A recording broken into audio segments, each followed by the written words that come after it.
texting everyone you know. Thank you. Oh, I let Tammy in. Okay, we're good. I'm going to make Charlotte, right? Host. And then I'll assign. Yeah, you need to and let the captioner in too. Yep. Yep. Oh. Captioner is in. Awesome. Tammy is also in. Tammy, I didn't mean to let you in yet, but you'll get to see all the behind the scenes. I think you can demote her to waiting room if you want to, but you can also let her in here. Who am I making the captionings? Oh, wait, the captioner. There it is. You're going to assign. Okay. Okay, should be good. All right, I'm going to turn on my captioning to make sure I can see it when she starts doing stuff. And can you make me a co-host, please? Yes.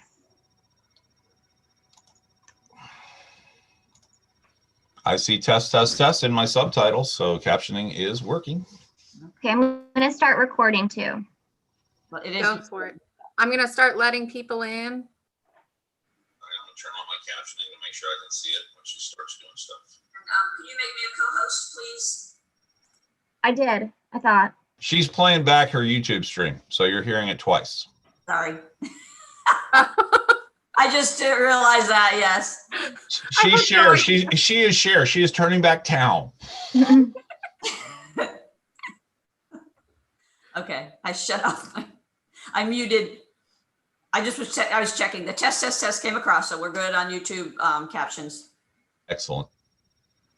I'm going to go mute and dark unless you guys need me, but I'll be watching you guys. Me too. Thanks, David. Thanks, Betsy. Au revoir.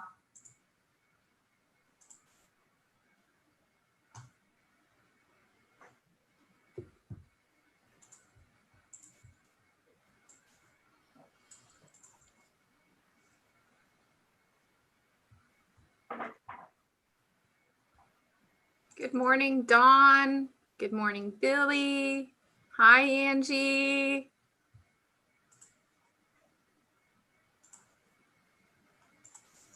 Good morning.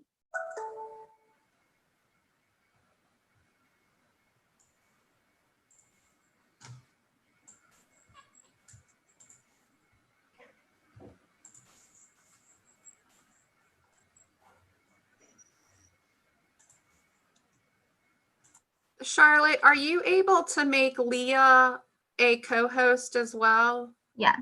Thank you.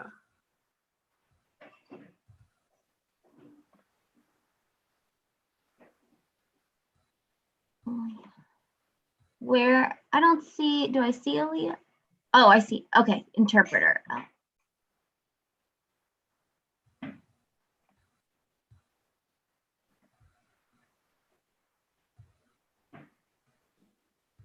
Should be good.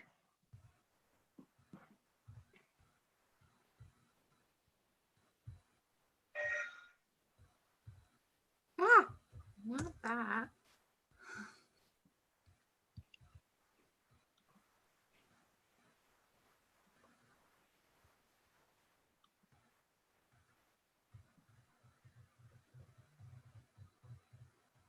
Are you all seeing my shared screen? I hope. Yes, I see the main slide with the SRC logo and the virtual meeting. Thank you. Yes.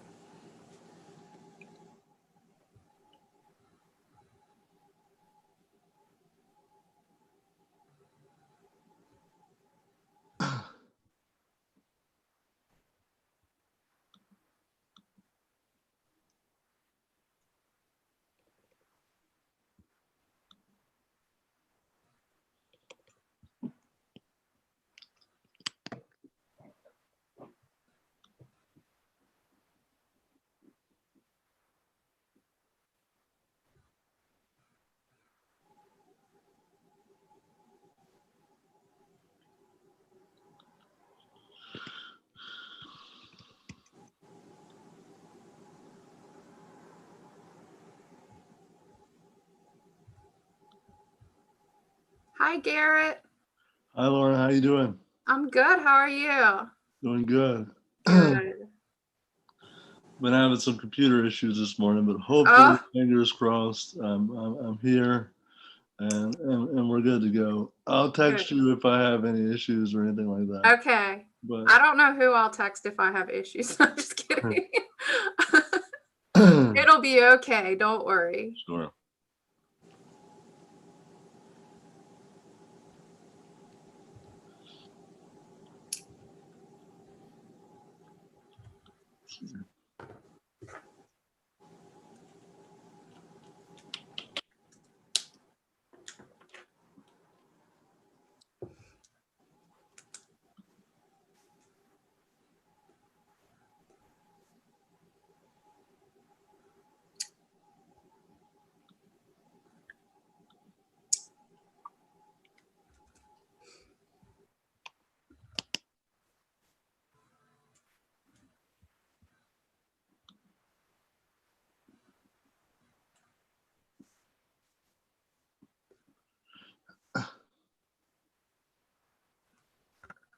Let's see.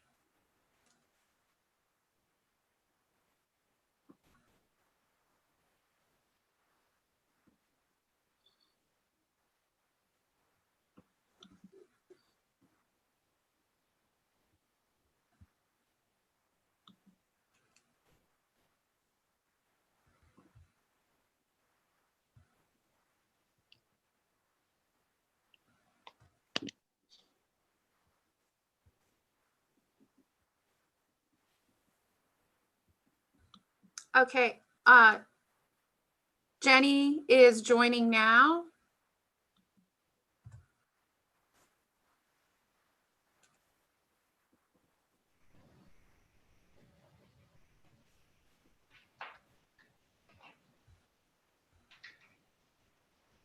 Good morning, Madeline. Good morning, Jenny.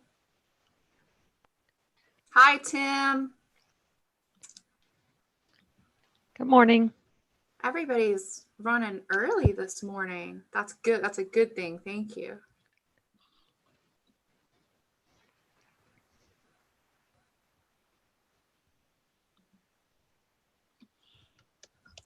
Okay.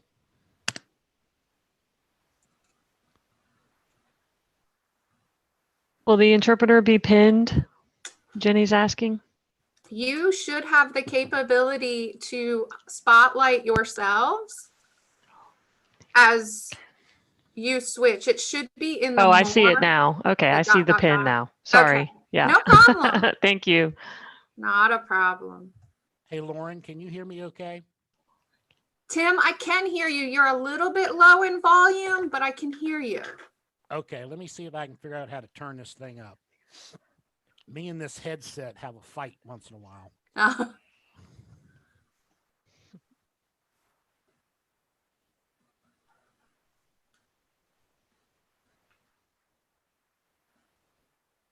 Good morning, Daniel.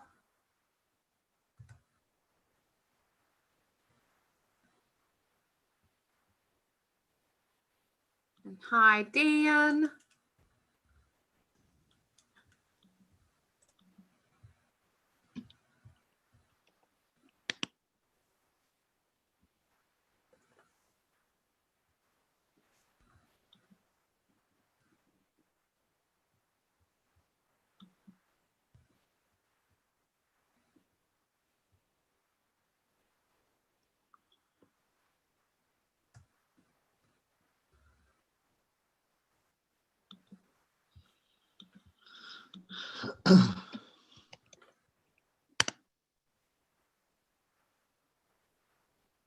Everyone looks so well rested and just ready for Monday.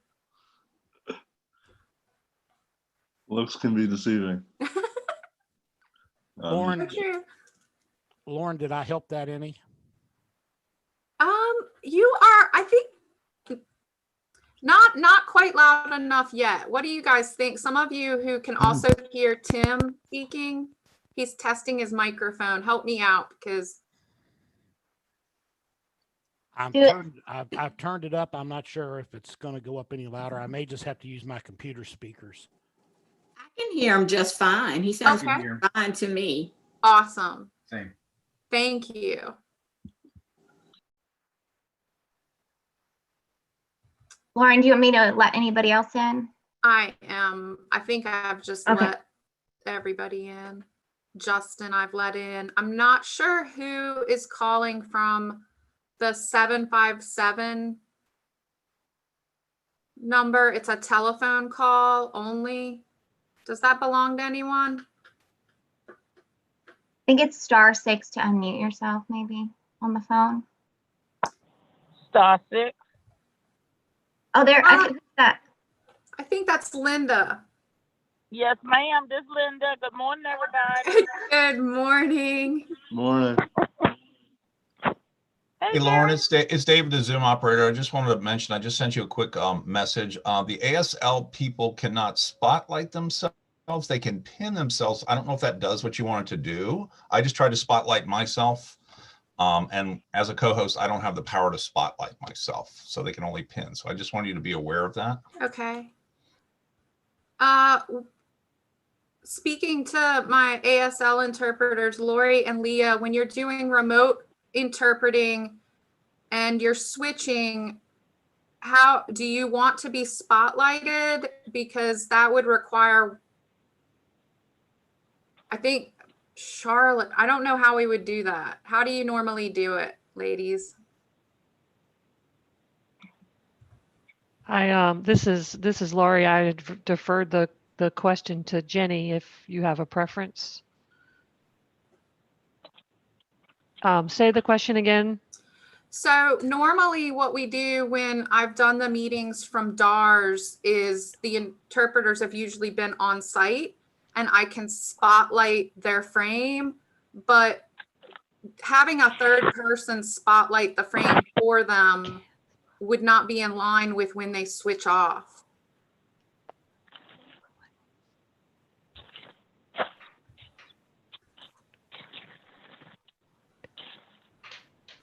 So Lauren, it's David again. And Lori, so Lori is this spotlight. is Lori is Jenny. spotlight. This is Jenny. I can pin the interpreters myself. So when I know when the interpreters switch, if you just give me a second or two, I can go ahead and pin the interpreter. The next, when the interpreters switch, Jenny will pin the interpreters. Awesome. I think that that'll work best. Thank you, Jenny. Thank you, everybody. Good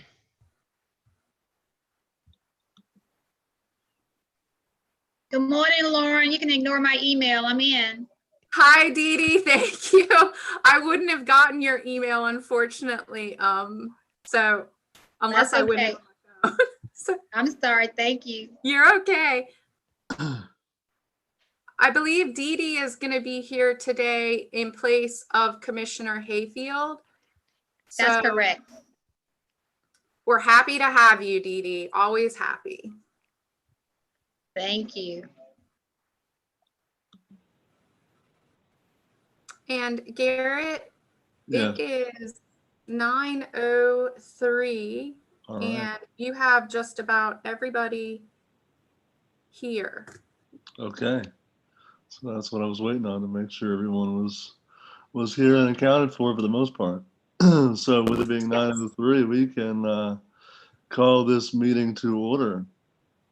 And Lauren, if you want to help me with the introduction of members, since it's kind of hard to. Absolutely. I have a checklist here and I'm just gonna read off who is on this call and introduce some of the people that aren't members, but they're also on the call, okay? We have Aaron Bassard, Garrett Brumfeld, Tammy Burns, Pam Kobler, Billy Cook, Linda Garris-Bright, Daniel Irwin, Jolie Fawn Liddell, Angie Leonard, Dan Lufkin, Dawn Mosley, Madeline Nunnally, Justin Spurlock, Jenny Whitteborg. We also have with us Dale Batten, Dee Dee. We have Catherine Harrison. We have Charlotte Arbogast, also from Policy. She's helping with the logistics today because Elizabeth Pataka isn't with us today. So big thanks to her. We also have Betsy McElfresh on. She'll be talking to you all a little bit later about the annual report. We have Tim Woodward from WWRC. He's also going to be speaking with you all. And we have our awesome interpreters, Lori and Leah, today. And we have captioning provided by iYellow, real-time captions. All right. Sounds like they're all covered today. That's great.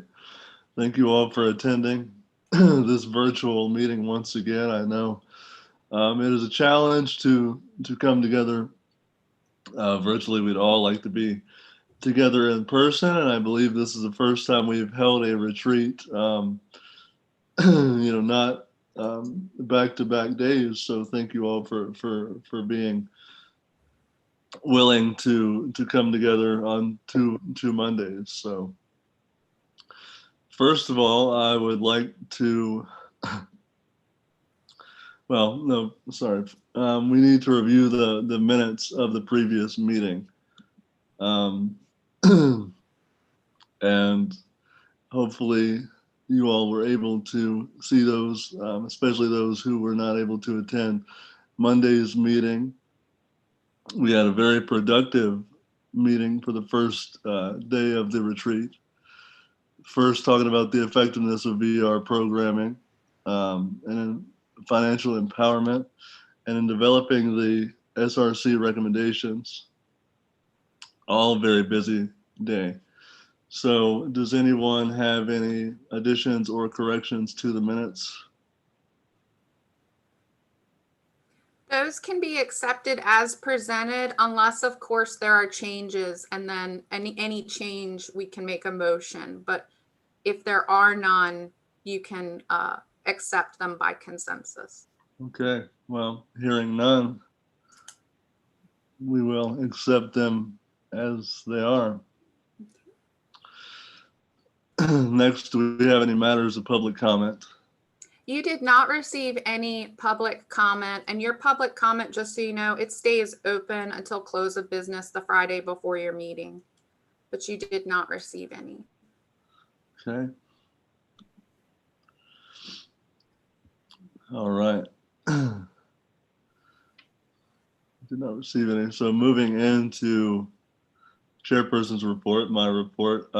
Again, just reviewing the SRC retreat from last Monday, very productive. I kind of already went through what we talked about, as you all know, but again, I want to thank Dee Dee Batten and Barbara Burkett, as well as Commissioner Hayfield, who's not on the call today, but for an excellent data review and just being so thorough in their reports and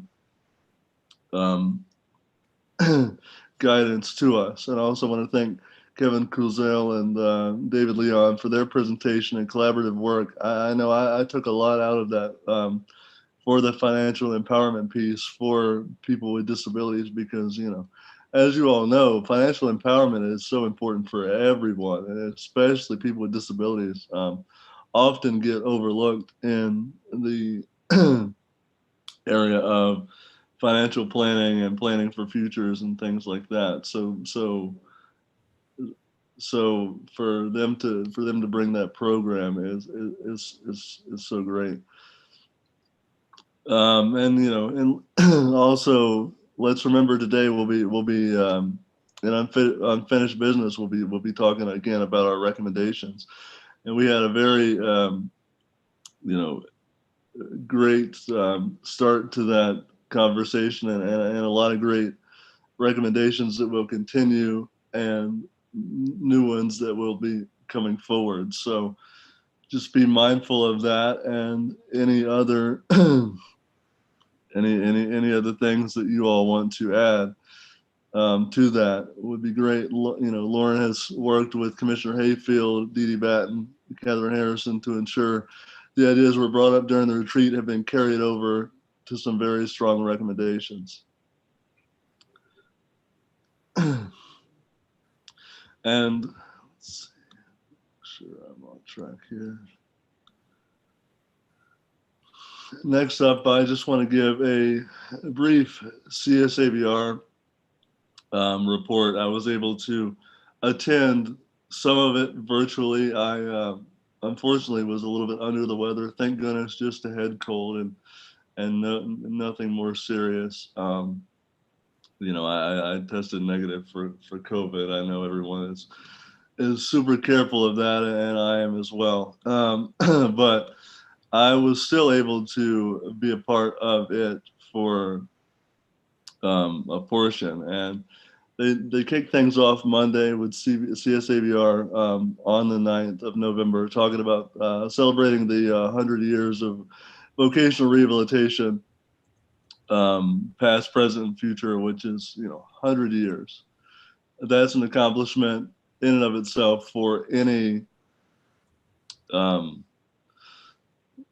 for any organization, and for us to be serving clients and consumers for that long is a big feat and very important, and we still have so much work to do, but we have done so many great things in those 100 years. Then talking about implicit bias and mental health, which obviously right now mental health is more important than ever. And then motivation in times of crisis, which again is extremely important, because we're all kind of in some way or another dealing with a crisis, being this pandemic. And then another set of sessions I was able to attend were salute to veterans. They on the 11th, I wasn't able to attend the 10th, but on the 11th they saluted the veterans, and a whole day of that, and talking about services to veterans, and it was a very great and moving day, and presentations, full of presentations. Then on the 12th,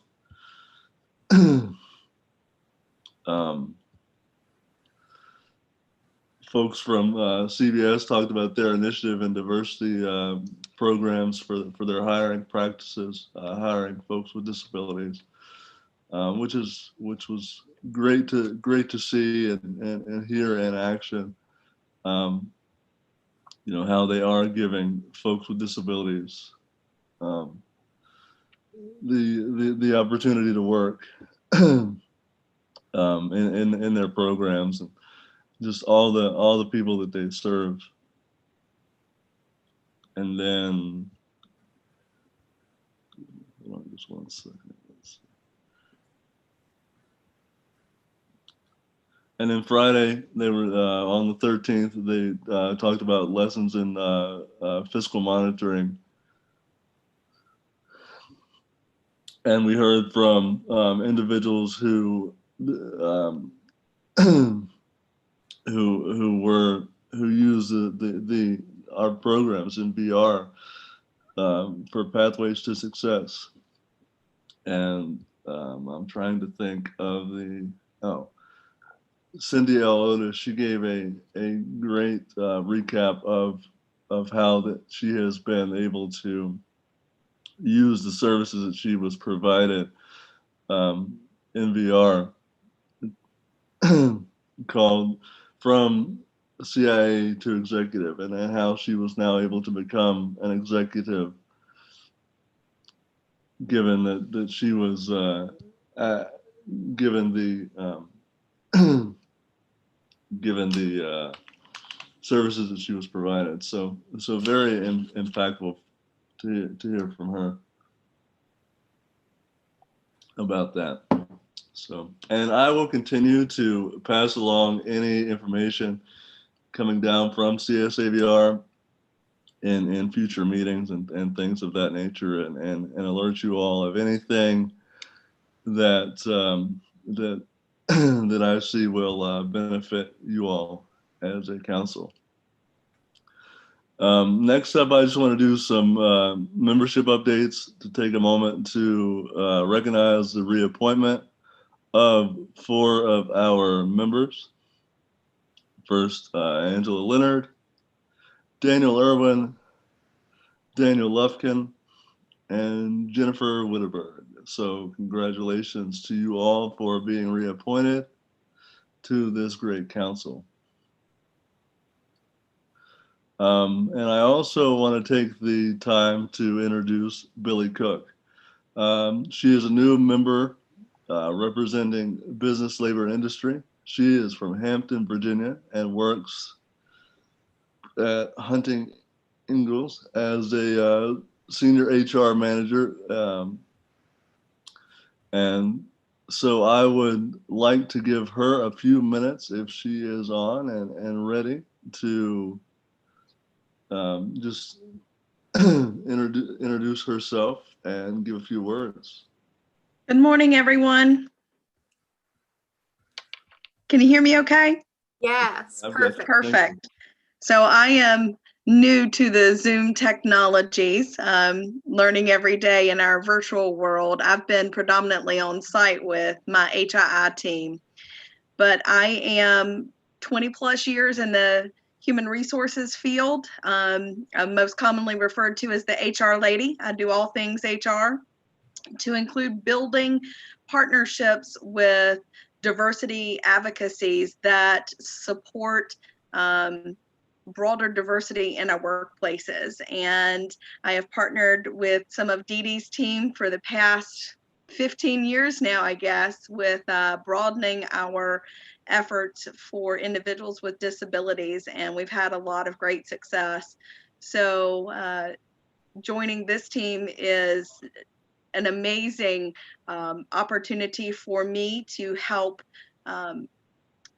grow my knowledge and grow my support of our efforts, bring it back to our workplaces, and maybe bring some new ideas and some real world what works in business and maybe what doesn't. So I'm generally very transparent and give you the behind the scenes of what goes on with employers in the HR offices to help increase employment opportunities. So glad to be here.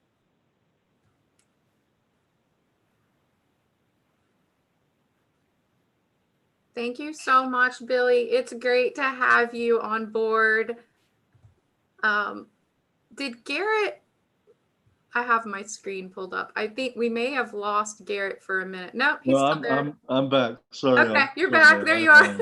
Yeah, I mentioned to Lauren earlier, I've been having some computer issues this morning, but fingers crossed that that I'll be able to that I'll be able to hold out. So, but thank you so much, Billy. We're very lucky and fortunate to have you a part of this council, and I know you will do great things and add great input to the work that we're already doing. So thank you very much. Thank you, Garrett. Thanks, everyone. All right. Moving right along and ahead of schedule, which is good.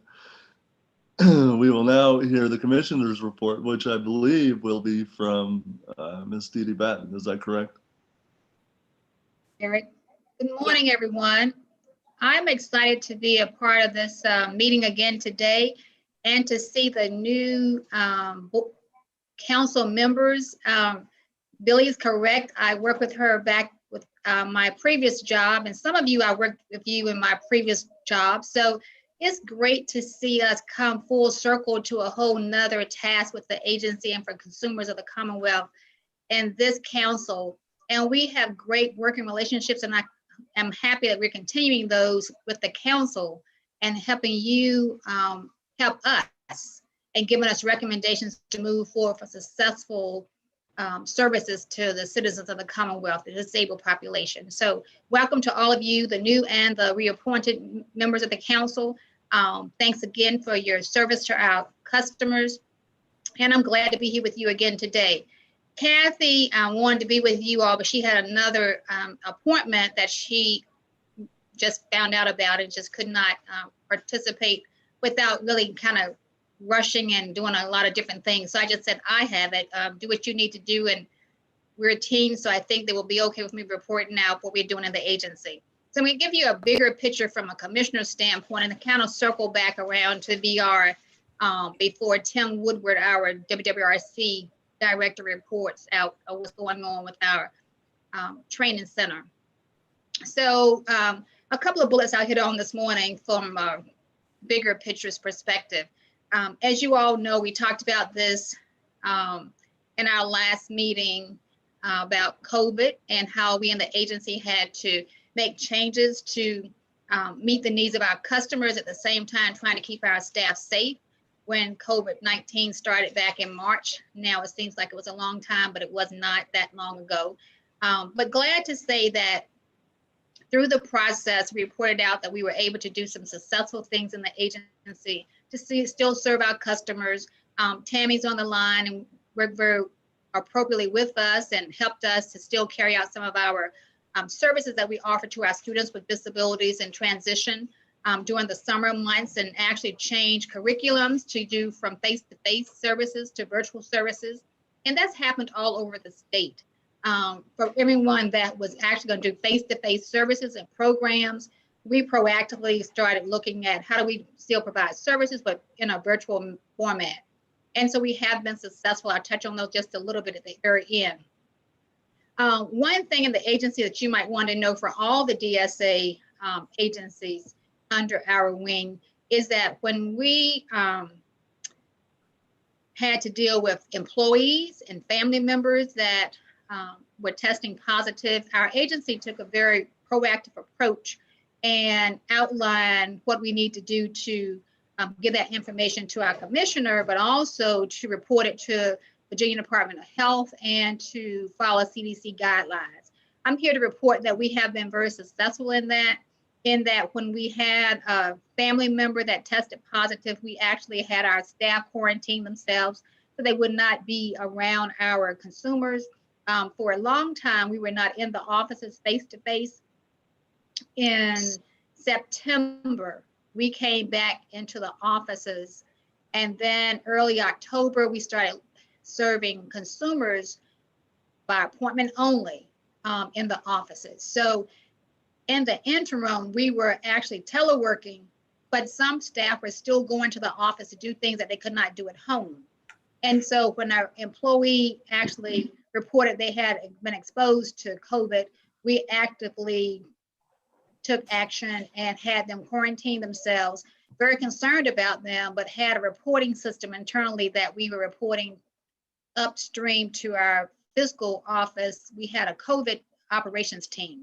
We would report the incidents to the operations team, and then we actually sanitized, deep cleaned our offices to make our staff safe in every area of the Commonwealth. And that went not just for my VR program, but for the central office, for our disability determination service agency offices, as well as our aging offices. So we very proactively were very concerned about our staff and the customers and took action when we needed to in any COVID exposure or positive testing of employees.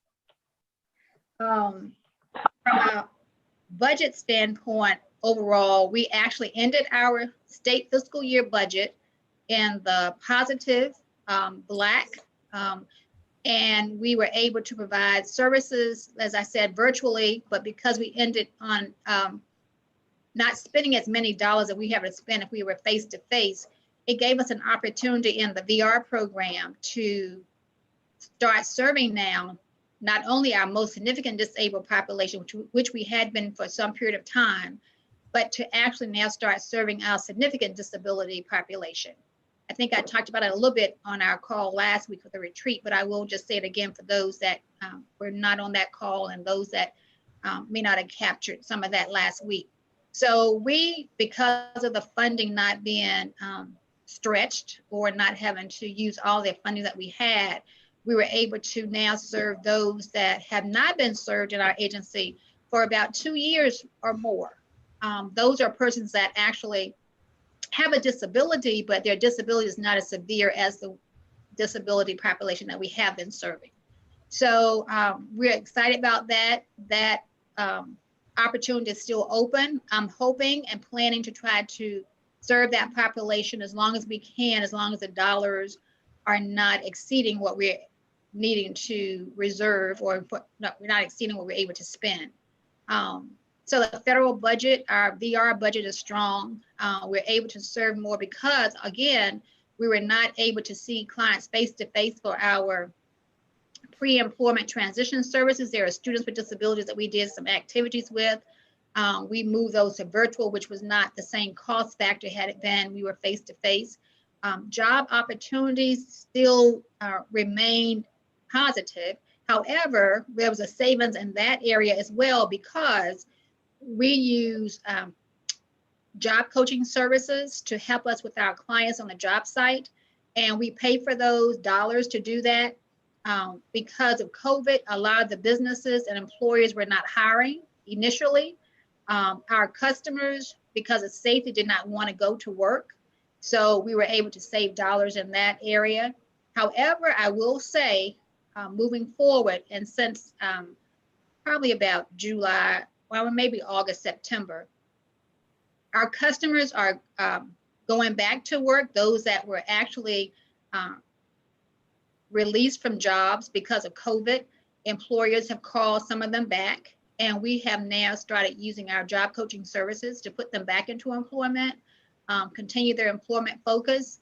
And for those that were not working and want to go to work, we're actually providing services back to them, job development, job training, using our job coaching services.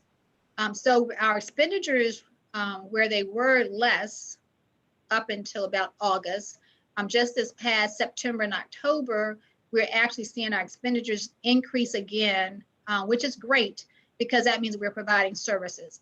I will say that because of our ability to still serve customers, I think I said this last week and Barbara had it in the report, we were able to actually help more customers this year, even with COVID-19, go to work, maintain employment, and be successful in their job opportunities, as well as writing plans, which we actually write a vocational plan for a career plan. With our customers, we're able to write more of those because of being able to pay attention to concentrating more on just what's going on in the virtual environment. Excuse me.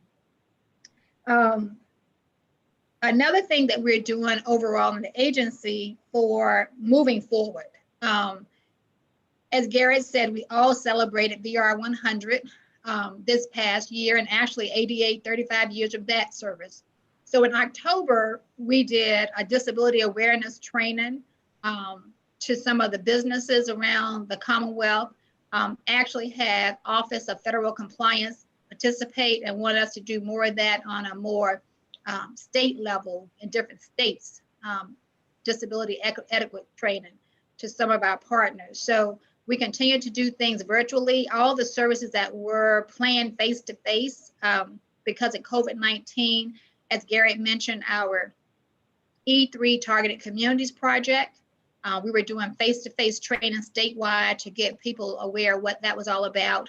We went to a virtual service program training in that area, highlighting the financial literacy, financial empowerment section with Kevin, as we mentioned last week. We have another grant, Career Pathways for Individuals with Disability. That grant is in this last year. We actually were not able to continue some of the hands-on proprietary training because community colleges were actually not doing those when we first started with COVID. We were able to get some of those virtually online for information technology, logistics type training. But as a result of utilizing our services and our graduates that came out of our Wilson program, we were able to, in that grant, use dollars to do a paid internship for people that got credentialing for information technology or manufacturing technology.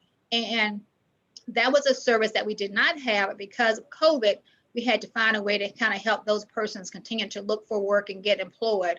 And so we were able to use dollars to do a paid internship. So that has been successful. We're actually piloting that now internally and looking at it as a way to continue to help our customers moving forward.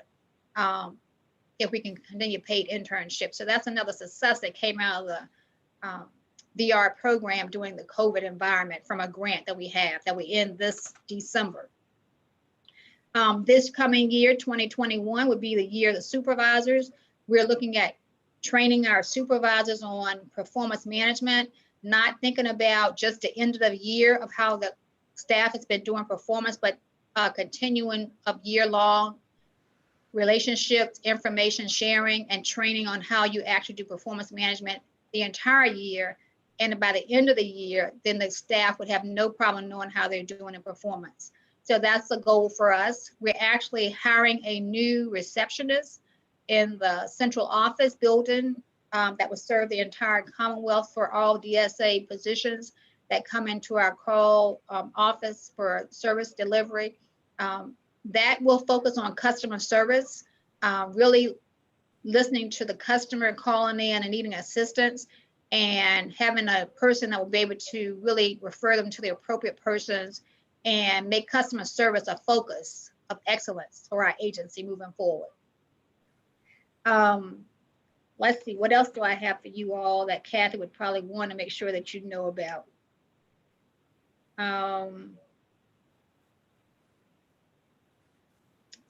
I told you about success stories that where we have clients that haven't stopped work but going back to work. I will say that I appreciate everybody that's on the line that has worked with our agency in your organizations and companies that have worked with us while we went through the COVID environment and while we're trying to now provide more services to our customers. Without your help, you're changing your curriculums from a face-to-face to a virtual environment. We would not have been as successful. So I want to thank you for all that you did for us and helping us through this process. Let me open it up for questions for anybody that may have anything that you think that you wanted to ask Kathy today that I may be able to answer, or anything that I've said that you want further clarification on.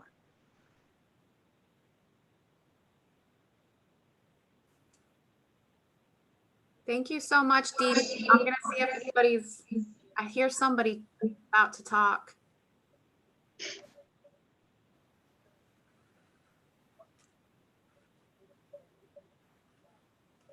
No? I think my ears deceived me. I'm sorry. Okay, I will say that, I don't know, you all, some of you may know, some of you may not. We have a assistive technology department where we have occupational therapists, assistive technologists, specialists in our agency that's in the field programs as well as WWRC. I will say because of COVID, they have continued to provide virtual services. You will hear Tim talk about some of that when he speaks. And not only did it happen at Wilson, but it also happened in the field. That whole team, Wilson and the field assistive technology team, came together, gave staff feedback every week on how to take care of yourself in a COVID environment, how to work, virtually, get up and get stretching. I mean, really was great in giving us techniques and services that we needed to do for ourselves, helped our customers learn how to use computers for their service delivery. And so I want to give a shout out to that team that was really instrumental in helping us continue the virtual services that we needed for our customers, even from wheelchair evaluations to driver's eval, and Tim may talk a little bit about that. And then providing our students with information, how they can actually access our systems and their systems, and trying to continue what they need to do for not only their schoolwork, but for working with us as well. So I'll end there. If we have no questions for me and for Kathy. Thanks so much, Dee Dee. I do have a question. The paid internship, was that for an individual with a disability or? Yes, actually, Garrett, I'm glad you asked that question so we can make it clear. That was for students that graduated from training programs that received credentialing. And in the agency before COVID, you would find that somebody that had gotten a manufacturing technician specialist kind of credential or information technology credential, because they had not had work experiences, we were actually having kind of difficulty getting them into real employment. So the career pathways for persons with for individual disabilities, because of COVID, could not put as many persons into training because all the training programs kind of closed for a period of time, had additional funds. And because the program is ending this year, they actually utilize the funding to work with a staffing agency and put these customers into paid internship. And as a result of that, I will give you a few success stories. We have one gentleman that actually started or will be starting a great job opportunity with very high wages as a result of doing an internship in a company in an information technology position. We have a couple of others that have had job offers. So actually giving them that internship experience paid for them was rewarding, but for us, it gave them something to use on their resume. The employer got a chance to see them, not just from on-the-job training, but actually being paid, and we're able to then offer them job employment. So as a result of that, we're going to do a 6-month pilot utilizing that same staffing agency to continue those that are in the internship program, which will go past the end of the grant, but also assess how we can use that moving forward for our customers as a paid internship to get them started in these credentialing programs that normally you would not get a job easily because of just having a credential, but need some work experience. Wow. I love that. That's what internships are all about, helping you get the work experience combined with the credentialing. So I love that that's one really good positive thing that's come out of this COVID and everything like that. So that's really great. Thank you so much, Dee Dee. You're welcome. For your report. Next up, we will hear from Mr. Tim Woodward giving the WWRC report. Good morning. I hope everybody can hear me okay. Sometimes this mic and I have our differences, so let me know if it's low. I've tried to adjust it, so if you can't hear me, I'll pull it out and just use the audio system. But I really appreciate what Dee Dee had to say. It very much piggybacks on what I want to say. We talk about 2020 and people, we survived 2020, we got through it. I hope you'll just indulge me a little bit this morning, because I got to tell you, 2020 has probably been one of the most inspirational years I've had in my 17 years in leadership. And I credit that, number one, to the leadership of DARS. We're very fortunate to have people like Kathy and Dee Dee who give us the opportunity to just do the right thing for our clients and for our staff, and have given us the freedom during these unprecedented times to think outside the box and to be able to move our folks forward. And what I also want to say is I am absolutely amazed at, during the time of COVID and all the things that have gone on, how much we have actually accomplished with clients and how many people we have helped. And so I want to talk just briefly about the philosophy that we took on at WWRC when we brought our clients back. And that was simply this, to do the right thing. When I met with our clients, when they came back on campus for orientation, they were excited to be back. They were excited to begin to work on those things to which they so richly deserve: financial independence, social independence. And I told them then, I said, our ability to stay here and to stay open and to be able to serve you really is up to you. And that is, we have to put aside things like political differences on whether masks are needed or whether even COVID exists, or all of these other things that we have to encounter right now out in the world. And we have to put those things aside, and we simply have to do the right thing. And I'm happy to say that during our time at WWRC, we did not have one client, one staff member, anyone who was not masked up, who did not keep social distance, who did not adhere to the policies and procedures that were very different than what campus life was like at WWRC when they were on campus early on. So I was so pleased to see our clients and everyone, and what can be accomplished when you simply do the right thing. There's so many things that I think about as we worked at WWRC this year to do the right thing and to serve our clients under difficult circumstances. And a couple things came to mind as I talked to the clients and our staff. And I don't really care about which religion you are or whatever. There's a couple of things that I always think about. And I know that it came to my mind that Paul wrote a letter to the church in Rome, and he talked about, if what you do bothers your brother or it makes your brother stumble, then don't do it. And that was kind of one of the philosophies that we used.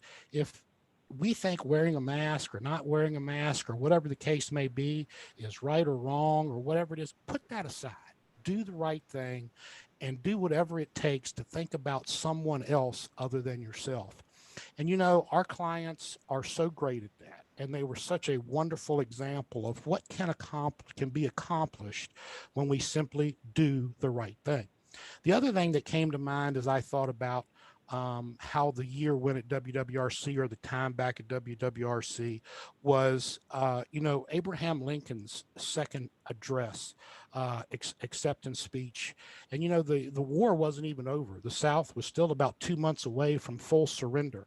And if you get a chance, read his second inaugural speech. It's inspirational. And I read that and shared it with my staff. But basically the premise there was, even under these difficult circumstances where we have fought each other, brother against brother, all of these things, when you put those things aside and do the right thing, there's nothing that can't be accomplished.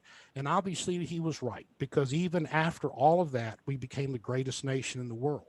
And WWRC, quite frankly, followed that. And we were able to be successful and to graduate, and I will go over those numbers, using this philosophy of doing the right thing. We had people on campus, in campus dorms, in close proximity to each other, using social distancing and CDC guidelines. And Friday, all of our clients left campus, graduated, and we did not have not one COVID case on our campus. And I think that is all the result of our looking at doing the right thing for our fellow person, not just for ourselves, but for other people. And I think working with people with disabilities are such great examples of thinking about other people.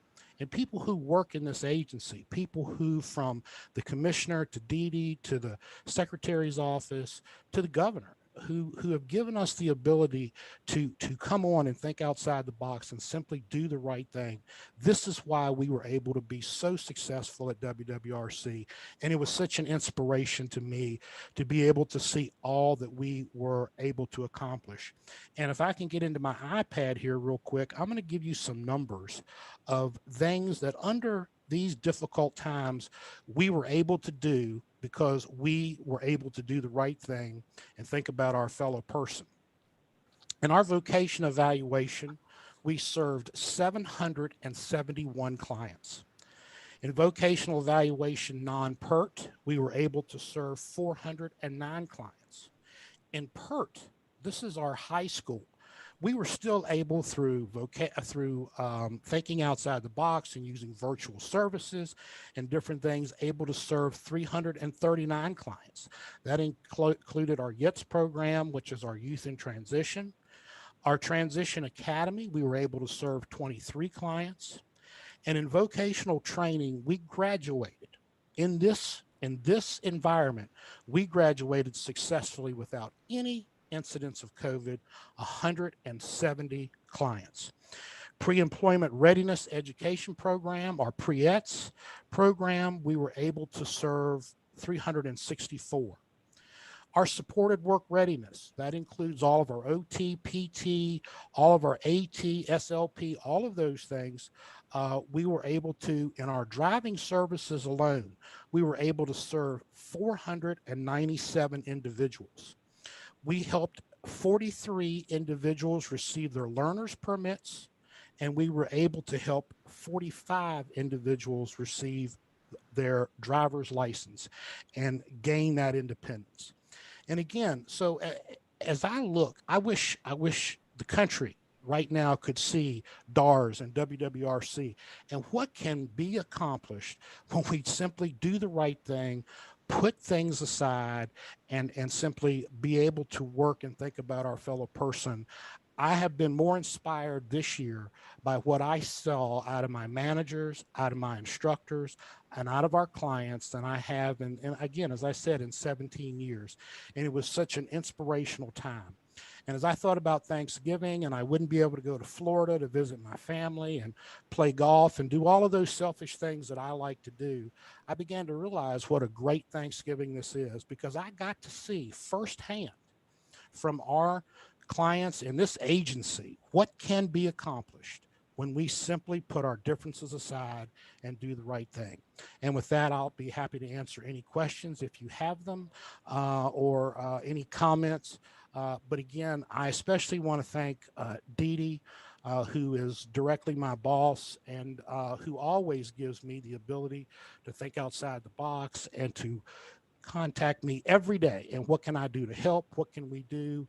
And, you know, we've always said, simply do the right thing and the rest will take care of itself. And it certainly did. So thank you. If you have any questions, I'll be happy to answer those.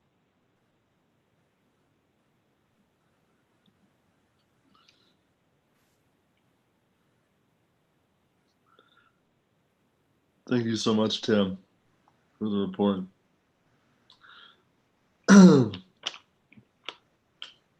So, Tim, I do have a question. So are students currently not, are they on break for the holiday right now? Yeah, so that's a great question. So the clients that left on Friday have graduated and were part of the cohort that was on campus when we had to shut down in March. So those clients are gone, graduated, and are on their way to getting jobs and moving forward.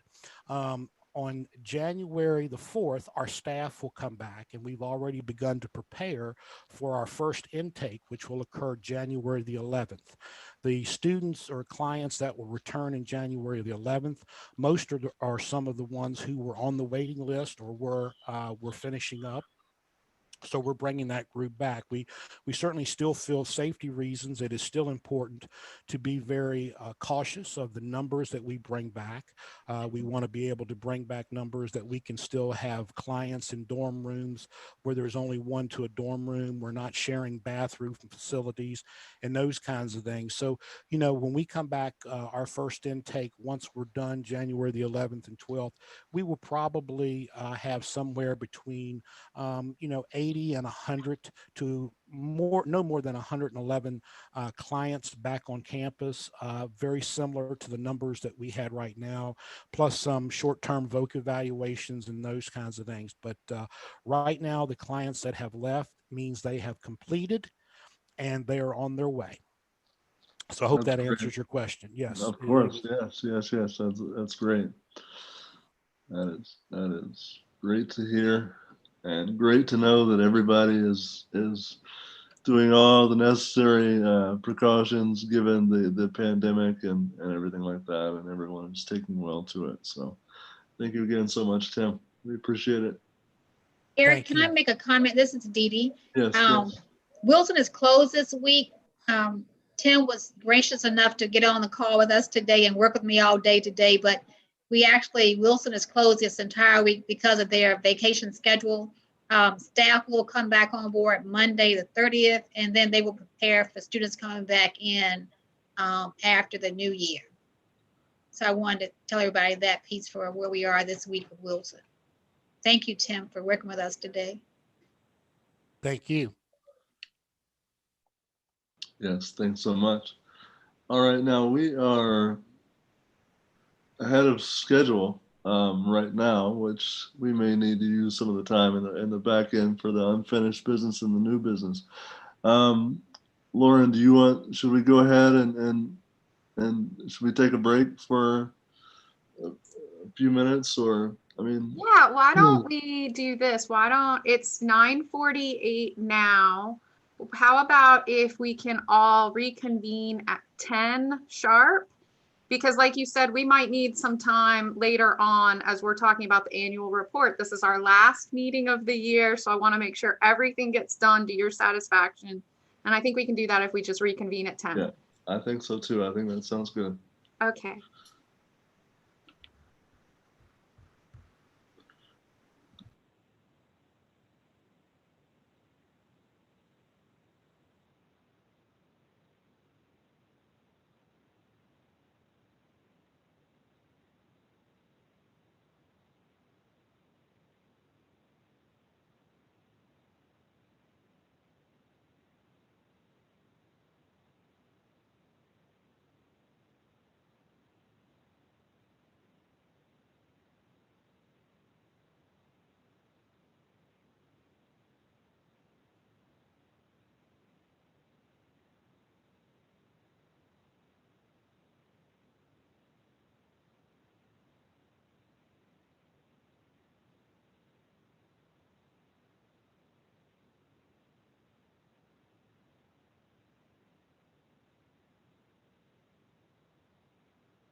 All right, Garrett, I have 10 o'clock, so you are ready to roll when you're ready. All right. Sounds good. Hello? Hi, is that Linda? Yes, ma'am. Did I I miss was just- anything? Nope, I was just letting Garrett know that it was 10 o'clock and Yeah. everybody was reconvened. Okay, Indeed, fantastic. indeed. So we are good to go with the roundtable reports. Lauren, I was thinking I would start, or we can do alphabetically, or however you want to do it. What do you think? Well, I think that you can start and then I'll go through everybody alphabetically if that suits everyone. Sounds good. That's great. Go ahead, Garrett. All right. Thank you very much. So the only thing I want to report is that a lot of my advocacy efforts and things like that have been kind of put on ice a little bit, so to speak, because of the pandemic, obviously. So, but I was able to speak virtually to an organization out of Denver, Colorado last week called Walk to Connect, who I've collaborated with before. They do a lot of just pedestrian safety type of events and getting people out and about in the community, and are trying to have a disability focus of some sort. And so I was talking to them about the importance of improving accessibility and infrastructure for people with disabilities so that they can move alongside able-bodied folks just as easily as able-bodied folks can move alongside each other together. So if you want to know a little bit more about,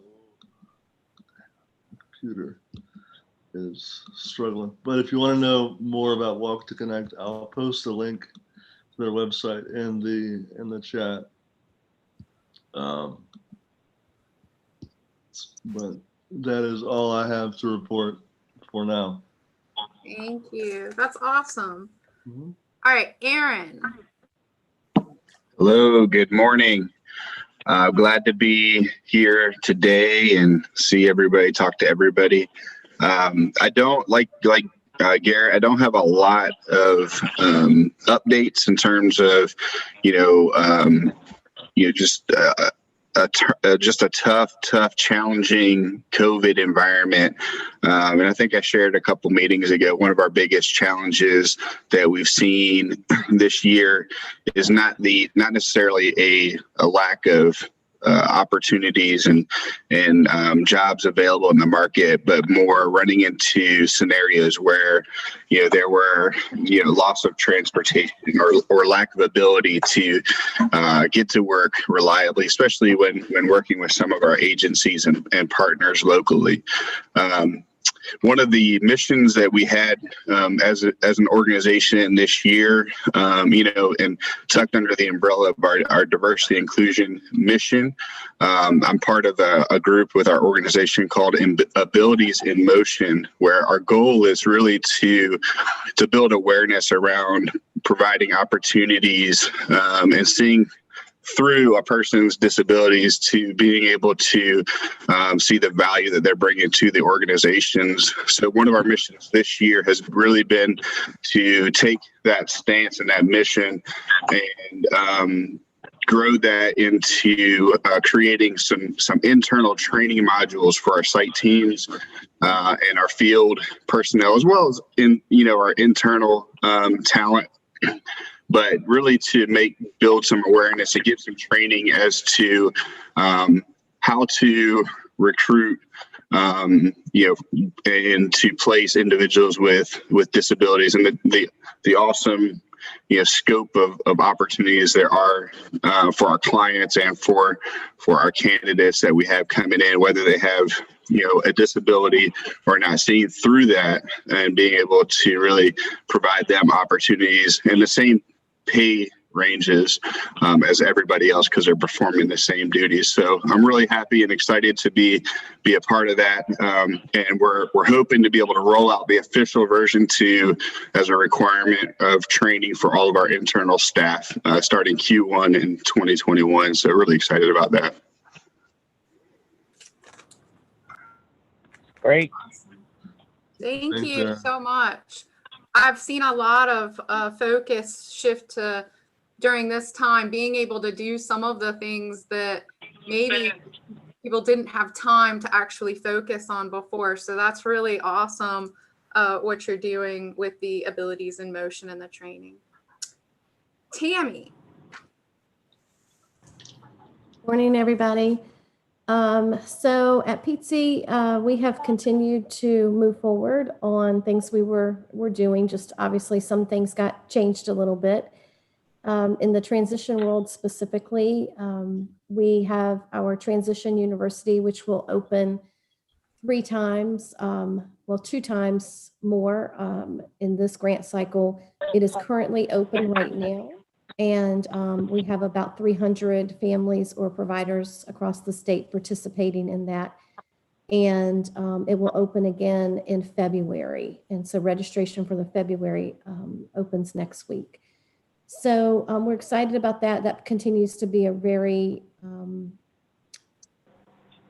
productive way to meet families and give them some really strong transition to adulthood information.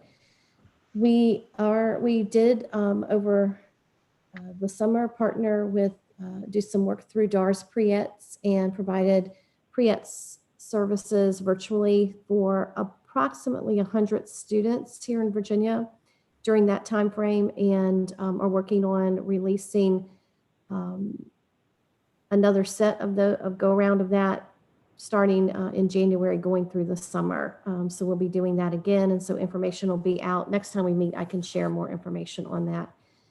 And then finally, PTC, while we are the federal PTI office here in Virginia, representing Virginia families, we also received a 5-year grant in October to be the regional PTI under RSA, meaning we are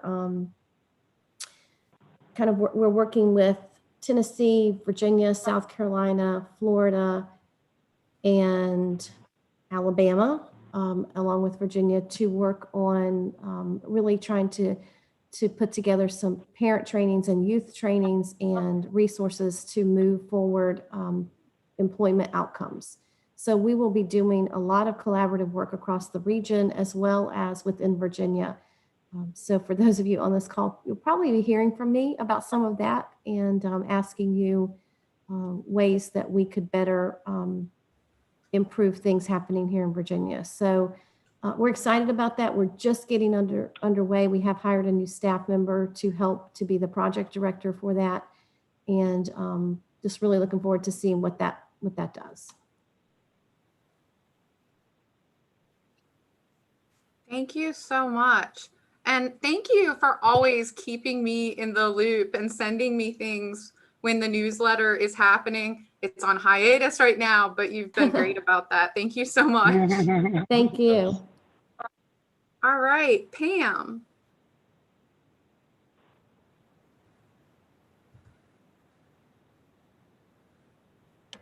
Hey everybody,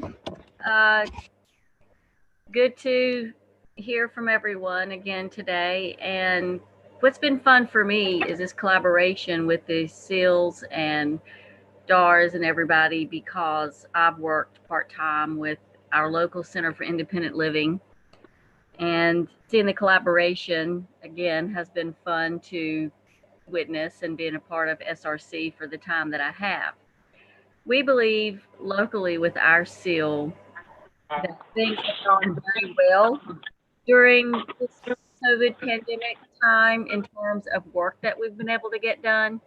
We have successfully written grant funding from local foundations for assistive technology for folks. We've been able to ramp up, so to speak, a lot of home modifications for folks that have waited for those over time. So that's gone very well. And we also had our first statewide Zoom. I mean, we've been having Zoom meetings a lot with consumers, and all that's gone well. But we had a statewide Zoom meeting called Educational Opportunities for Students with Disabilities, and that was from middle school through post-secondary, and we had some 4-year university folks on there, community college folks on there, some consumers, and it was widely successful. So we feel like that we've had some successes to report this quarter. Thank you. That's great. So just so you all know, when Kevin and David presented their financial empowerment, Disability Rights and Resource Center is one of the 2 centers for independent living that was participating in that. So I think that's what you're referring to, right, Pam, being excited about that collaboration? Yes. Awesome. Yeah, yes. Thank you so much. And now, how about Billy? Good morning again, everyone. Not too much to report in my first meeting, but I've heard a couple of things this morning that really call to attention for me, the importance of collaboration and partnership and training. One of the things where I've supported our employers over the years that has been so beneficial has been the training partnerships that we've created. So we've had DARs come in and do what Dee Dee referred to as the disability etiquette training, also with the Department of Blind and Visually Impaired. And it has helped my employers over the years understand that disabilities are more than just what you can see. I think the expectation is, oh, we're manufacturing. We can't have anybody on the production floor that's in a wheelchair. And so it's really getting a good understanding of the diversity of disabilities and that it does not necessarily impact ability, and to really focus on qualifications first. And when Dee Dee mentioned performance management evaluations, that really is a standout area for me. I work with supervisors frequently, and especially new supervisors, to remind them manage the performance, particularly in cases where there may be a short-term disability and the person is out for a duration of time. It's easy, and there's a tendency to say, had you been at work for the last 3 months, you would have performed well. And so you have to flip that narrative to ensure that they are rating the actual performance, the job that was performed. So I'm excited to see performance management kind of reaching this council as one of the topical areas that more training can really support our employers and support our citizens be rated for the jobs that they're actually doing. Awesome. Thank you so much, Billy. That's really helpful. Linda. Oh, hi. Okay. One of the things, first of all, Lauren, thank you so much for all you're doing. We appreciate it. And our co-chair and our vice co-chair, just want to say thank you guys. Now, during this pandemic, as bad as we all think it is and seem that it could be, I've learned so much during this pandemic, you guys. I've learned how to stand still for a few minutes and appreciate the simplest things. I learned how to take time. With my company, I have 6 offices here in the Hampton Roads area, Hampton and Virginia Beach. I shut them all down. I won't allow the public in. It's just my staff. A few times a week, we come in to do things. My company's name is Healthcare Services of Hampton Roads. Also have a radio program, now 5 months. Brighter Days, because I talk about stuff across our world, bring out things that, information for everyone to use. We have call-ins and things like that. So we've been really blessed. My clients, I work with children and adults. I work with mental health skill building, kids with therapeutic day treatment. I work in the school system as well. This has been a trying time for these families, and we give them support in every way that we could can come up with. I work closely with insurance companies, and as you all know, if you're billing insurances, all the trouble that you can go through with these guys. But I'm thankful that we can offer suggestions to them. Sometimes they receive it well, sometimes they don't. And you know what we've done through these years, I'm a little older than 18 years old. So I learned how to, everything is not a bad thing. What's important to us is our clients' needs are met. Their children, their families, we're working with a lot of homeless people. A lot of people that lost something, their homes, they're on the street, they're in a motel for a few minutes, and then they're back on the street again. So we try to anticipate things and work ahead of the game, be a little bit further up the road. So when things come up, we can put something in place to, to support them. And we are very fortunate to have a good police department in Virginia Beach and Norfolk. Those are the two departments that I work closely with. And, as when you're working with homeless population or people with diagnosis, the police is going to get involved every now and then. But they will call my cell phone and let me know what's going on, which is a true blessing to have a relationship with them like that. So these are some of the things that we have experienced over the last year. So I'm trying to think what else. We work throughout Hampton, Newport News, all the way down to Emporia, Virginia, guys. So, and then we found out, in case some of you all don't know, that we can work as close as to 50 miles over the Virginia Beach, not Virginia Beach, over the Virginia state line. Did you all know that? Hello? No. Yeah. Say we're in Virginia. We can go 50 miles on the other side of the line and still bill for it. And we're still in compliance. So just want to let you know that. One of the other things that I would love to know, anybody in on the line from Hampton Roads? That's where I'm originally from. This is Lauren. I'm in Hampton. You're from, okay. I have an office right there in Hampton by Hampton University, right across the street, and here by Mount Trashmore on Independence Boulevard. So, yeah. But anyway, guys, that's about it, I think. Yeah, so we're really lucky, and we appreciate all that everyone is doing. We really appreciate it. So. Thank you so much, Linda. Thank you. That's a so much. lot that you're doing. So thank you for everything that you're doing for my hometown area, which, shout out to the 757. Yes. Yeah. All right, Daniel Irwin.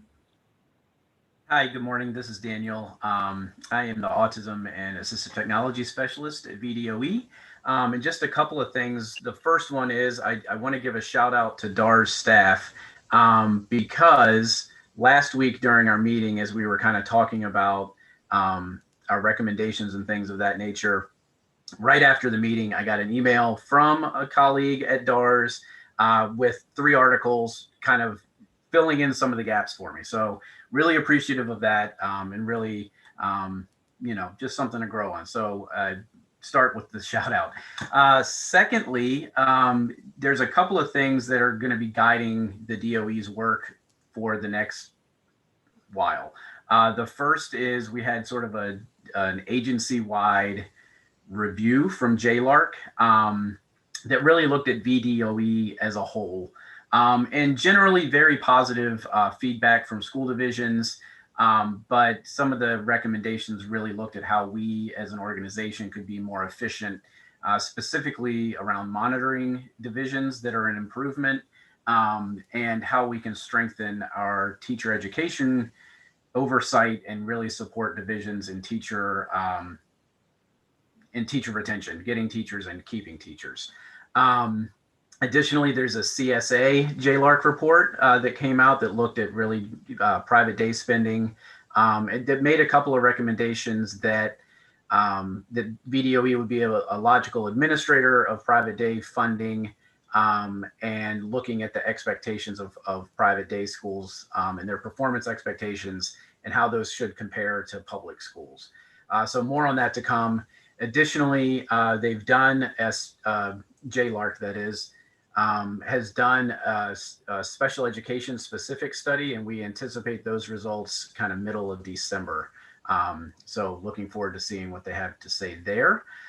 As we continue to support schools and students through all of this, their superintendent's memo came out that addressed some waivers and guidance for using alternative assessments for certain SOLs. So Virginia Studies, Civics and Economics, and the grade 8th grade writing assignment. Divisions have some flexibility there on how they're going to administer those.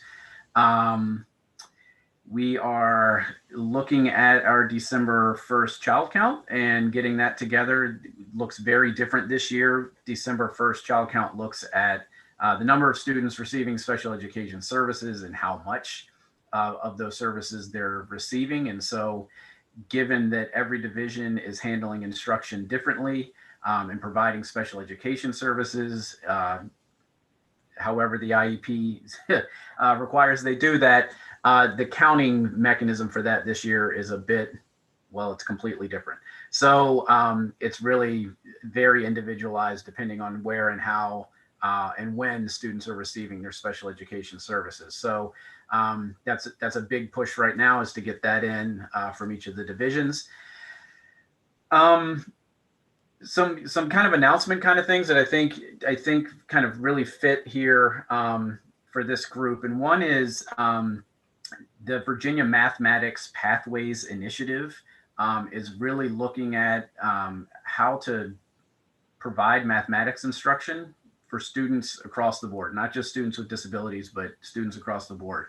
Recognizing that some of the mathematic requirements can be prohibitive for students earning a standard diploma, really looking at how to get students more engaged. So it's a partnership with the Department of Education, State Council of Higher Education for Virginia, SCHEV, and the community college, Virginia Community College System.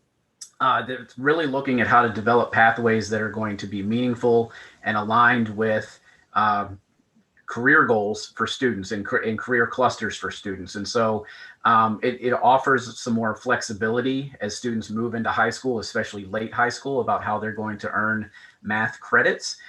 They're looking for feedback. So that's why I think this is a good group to talk about this with.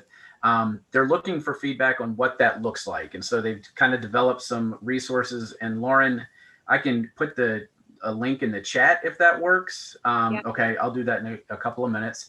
It really outlines kind of what they're looking at and trying to enhance math engagement for all students. So really wish that had been around when I was in high school. Two more things. Governor made a proclamation that next week will be Ed Equity Week in Virginia. And so there are two events, and I'll put a link to this too in the chat, that are coming up, two symposium. One is December 1st, talking about culturally relevant pedagogy, featuring a keynote address by Dr. Gloria Ladson-Billings, who is a pioneer of the term culturally, having a tough time with that one, relevant pedagogy. And then on December 2nd, there's a symposium, Closing Opportunity Gaps, featuring a keynote address by Dr. John King, who was the Secretary of Education under President Obama. So I'll put a link to that in the chat as well, and I will leave my comments at that. Thank you. Thank you so much. My husband is going to be so excited about the work being done in mathematics. He's a former teacher as well, and his specialty was math. Previously, it was special ed, and then he transitioned fully into math. So that's exciting. Thank you for sharing all of that information and putting it into the chat when you have a chance. Mm-hmm. All right, Angie. Angie may not be able to talk to us, but we'll see. Nope, I'm here. All right, everybody. Yes, I've been in and out of some critical conversations this morning, but good to go right now. So I don't have a huge amount of updates. I do think that this COVID situation has pretty much turned us up on our heels as an organization. We've learned to do things very differently. We have always been a very hands-on organization, whether it's through our Blue Ridge Autism and Achievement Centers or our adult services, employment, day support, et cetera, et cetera. So moving to more of a virtual setting has been challenging, to say the least, expensive. We did not pour our funds into IT needs previous to COVID, but now we've had to come up with more money to be able to serve people differently. So in June, we were one of the first schools to start serving students face-to-face, and actually started all of our programs back on a part-time basis on June 11th, and have continued to fully serve our individuals in a face-to-face manner, trying to put all the protections in place. We have about 350 people that move through our buildings every day, and we've had 12 positive COVID cases. So I guess in the grand scheme of things, that's not horrible. We'd rather have none, of course, but we pull out all stops when we do have a positive case, and we move very quickly into virtual circumstances. Like Linda, you try to find the silver lining and still serve the people that you have a mission to serve. And so we pretty much flip the way that we do business, but continue to try to serve people face to face when you're working with significant disabilities. And we work with the autism spectrum, intellectual and developmental disabilities. So those folks are already, I think, challenged socially, and to put them behind a screen where they're further socially isolated, it's just difficult, frankly. So, Daniel mentioned the JLARC report, and we do run a special ed day school. We felt like they also help to say that, special ed day schools are fiscally responsible for the most part and serving their individuals. And we were happy to see that, because it's expensive. When you're working with people with significant disabilities, then, that's more, like I said, hands-on and super, super expensive and hard. And so I've been very proud of what we're doing. Some other silver linings that we've seen is that we've been able to spend more time on training, because that's something that you can do for your educators virtually, as well as we've had our WISA doing some hands-on training, and we've been doing some behavioral intervention training with companies that are required through DBHDS to hold certain certificates and training. So we've really just picked up on that and tried to focus our efforts a little bit differently while still serving our people. And, usually we've had fundraisers that we've done virtually. Usually we've done a lot of those. We have a run and a golf tournament, even though we've been able to continue to do those fundraisers as a nonprofit. We've added virtual options as well. So I don't have really much more to say other than we just keep on keeping on, doing the best we can, smiling through the hard times and hoping we get through it okay, unscathed. So that's it. Thank you so much, Angie. Absolutely. Sounds like you also have a lot going on. So busy times, busy times. Yes. All right, Jolie Fawn. Hi everyone, how are you doing? I'm Jola Fawn Liddell. I'm the CAP advocate for Disability Law Center of Virginia. Our office is working with, again, trying to deal with this technology life now that we have, because we are definitely an office for hands-on, face-to-face, trying to see how we can serve all aspects of our clients, because we have, I think it's 4 units, because we have the facilities, we have the children's unit, we have the VR unit, which is my unit. And so we're trying to make sure we meet the needs of our clients. And then also we have to look at this new world of COVID, the disability life of that side, and masks and things of that nature, and individuals calling us, and how that is affecting their work life. So we're looking at that, and looking at the what that entails. So we have a communities unit, and so they're looking at different ways to help persons with disabilities when it comes to that. And now there is the communities unit is now looking at what happens after COVID and how it affects individuals that didn't have a disability after COVID, and how it's affecting them now. Because it's, as I'm sure everyone knows, that it can be a lasting effect on individual's body, and it just doesn't go away.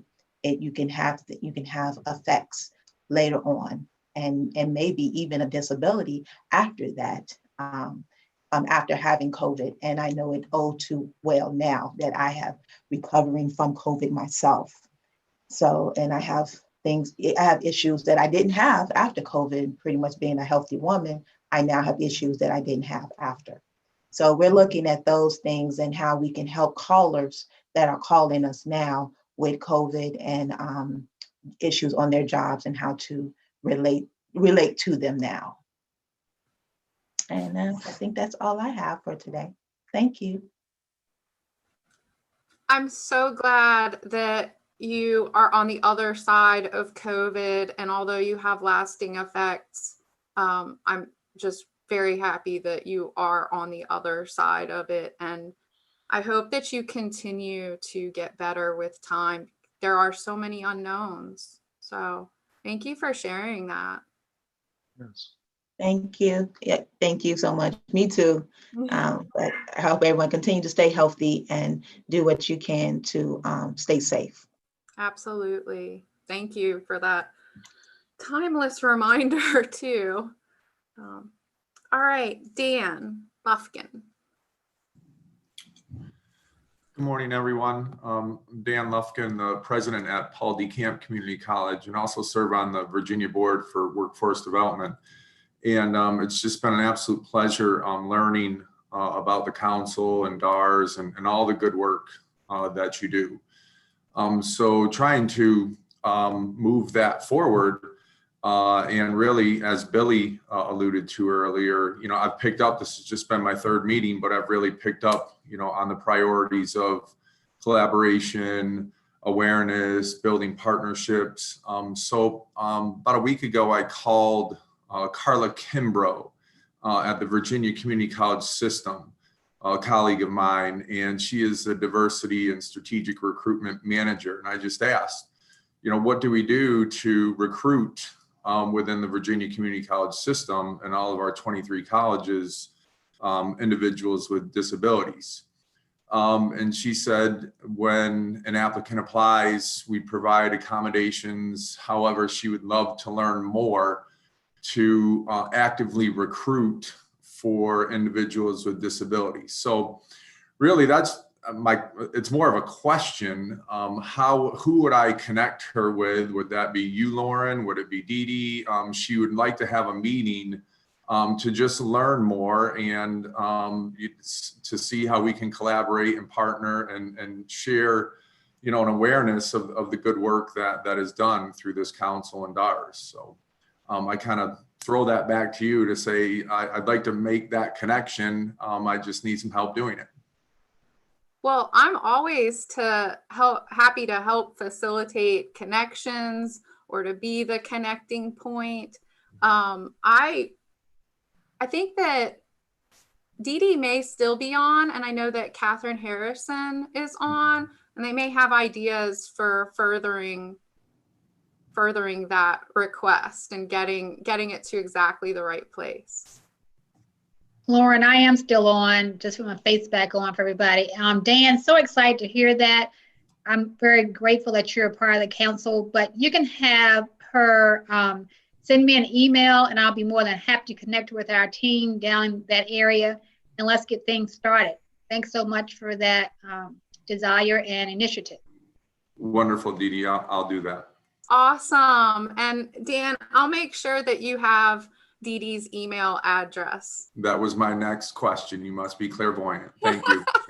I'll put it on right now for everybody on the chat.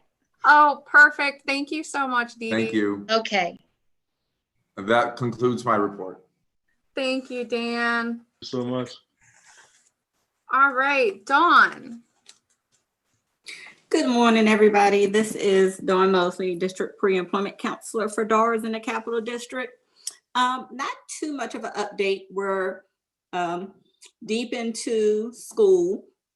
So we are still providing services to our students, consumers virtually. Things are, I guess you would say, full in swing. Things are going well from what I can gather in my area. We're able to get with our students, still able to provide services, whether it's individual meetings, using whichever platform our school system is using. Also able to provide some group services. I've been working with a couple of my schools to do a lot of pushing into the actual teachers' classrooms and being able to take over for 30 to 40 minutes and do group lessons with students on work readiness, whether it's doing application practice, job search sessions, mostly working remotely from home, but have found a way to utilize that as well. So I'm still able to do sessions with them on interviews and how to dress for interviews, just being creative and using my closet here at home. And pulling out clothes from my closet to share with them on screen of, these are appropriate things to wear for interviews. Maybe this tank top might not be appropriate to wear. And still able to get them engaged by giving homework. So having them go through their closet or a parent's closet, or even just draw a picture for me of what might be an appropriate interview outfit, just to keep them engaged. I have some wonderful counselors on my team who are being very creative, doing sessions after hours to make sure we're still able to hit our standard diploma students or students that might not be in integrated classes, but we're still able to get to them without pulling them from core classes. So having sessions after school hours on job exploration and post-secondary options and accommodations. I have one counselor in my area, and I'm so grateful for her. She got super creative and started reaching out to friends and family to say, hey, who has a great job that they'd like to talk about and share with my students? And so she's starting to hold sessions in the afternoon of just interviewing and talking with different people with various jobs that are willing to talk to us, and we're inviting the students to attend live and talk with the students about what kind of job it is they have, how they got the job, and give time for the students to ask questions if it's something that they're interested in doing. So while it's still completely different and we still have some challenges with students logging on or other things like that, and just capturing students sometimes, but we're making the best of it. We're still working and we're still able to get to our students. So, and then we're also trying to plan for February is usually our National Job Shadow Month. And so we're still trying to plan and figure out how can we do that virtually. So we've got some ideas going and trying to figure out how we can still engage our students and give them some type of experience for Job Shadow Month coming up in February. That is all I have to report. Wow, thank you so much, Dawn. That is such a creative idea of using your closet to show interview attire and having them participate that way too. That's really neat. I like that. All right, Madeline. So I've had a busy couple of months. I've kind of taken advantage of all the free trainings out there. And so I was going to talk about a few of them that really stood out to me. One of them was from the Youth Employment Centers. They did a 3-part series and focused on different things and helping, transition youth from high school, maybe to college, and then to jobs. They did an advocacy and technology one. Then it was connecting technology to employment. And then the final one was on effective communication. And they were really good because they truly broke down the disconnect almost with kids with a disability and technology and employment. And so I really enjoyed that series. I think that's been my favorite so far of all the ones I've done. The next one I did was an audio series from the Great Lakes ADA. And they did, I think, like 7 in this series in just the month of October. So I was really busy and confined to my computer for a lot of October. But they had so many topics that just truly tied into like pre-ed services, accommodations, like who pays for accommodations, you know, in-home accommodations versus work accommodations.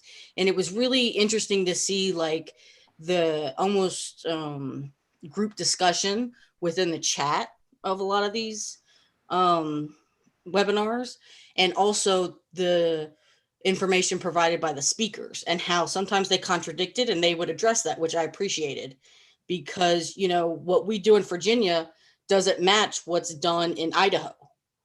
And so that was interesting to see the differences and to really get a lot of strong information from them. And I made a couple contacts, which was fun too. And the next series that's still ongoing right now is the Southeast Regional Institute on Deafness. They're doing a mini conference. And the one I wanted to talk about was they did a series or a webinar on ethics and our new COVID environment and how everything's virtual over the video phones and how does that impact really our deaf population. And I think that was my favorite because not only did they address the problems that the deaf population is facing, which has been astronomical since COVID has hit, but they really talked about like boundaries and how those get really blurred sometimes within deaf community. And if you're truly someone who works in the deaf community, that boundary can get thin at times. And so they really talked about ways to keep your boundaries, but while also, you know, being connected to your clients. And so I really appreciated that. And then they also talked about like with all of our new video platforms, Zoom, Microsoft Meets, I think, Teams, there's so many now, I can't keep track. But they talked about like which ones specifically, how they work well and how they don't work well. And if you're not familiar with any of them, like mostly for deaf people, they prefer Zoom because we can pin people, like we pin the interpreter, we can have captioning, and we can have all of that on one screen. A lot of the other providers don't have that yet. I'm also, I'll still be continuing my internship with DARS and Kate Kagi. Right now she's wrapping up CPID, and so she's been beyond busy. And I get to kind of help in a little bit with that, which has been fun. I'm also going to be kind of with Tracy Branch and her pre-ed stuff under the deafness program. So that'll be fun. That'll give me kind of more transition stuff, which I think I kind of like right now. But yeah, I encourage everyone, if you have time, go to some of the websites that are offering free trainings, because a lot of them will archive it, and check them out because it's a lot of useful information. And that's all I got. That's also a lot. You've been really busy. It takes a lot to do this amount of training virtually. So thank you for participating in that and sharing it. That's a lot of work. So thank you. All right, Justin. Good morning, everyone. Not much on my agenda. For the most part, everything's the same. The city of Richmond, we pretty much on our end on the utilities, everything has gone virtual. I know my department in gas utilities, they are 100% on the engineering side. We're 100% working from home. Customer service and the techs are both. And there's limited personnel in the building because of COVID. My a project that I had going on with Dominion Raceway for making that track fully accessible on their entire property right now is on hold because of COVID. We're hoping that once the track reopens in February of 2021, that we'll be able to pick up on that project and be able to take care of that. I do believe, I'm not 100% sure on this one, but I think they are. I saw a post on Facebook that the United Spinal Association, they're sending out, I guess, care supplies and medical supplies to people with spinal cord injuries that need them because of COVID. If they can't get out because of doctor's visits because of COVID or get supplies delivered, you can contact them, and I will find that link and post it in the chat if anybody needs that for any of their clients. And lastly, I am still working with King William High School out here to speak with the high school kids on one, safe driving for their driver's ed program, and then number two, their graphic design class on designing and how to successfully run a business in graphic design. But as of right now, because of COVID, they're trying to figure out a way to do this and either do it virtually or have me come in person. And so follow all the guidelines for all the CDC and local and state guidelines that they have out. And that's it. Thank you so much for continuing to do that work with the high school and kind of flex how you're needed. So thank you. Right. All right, Jenny.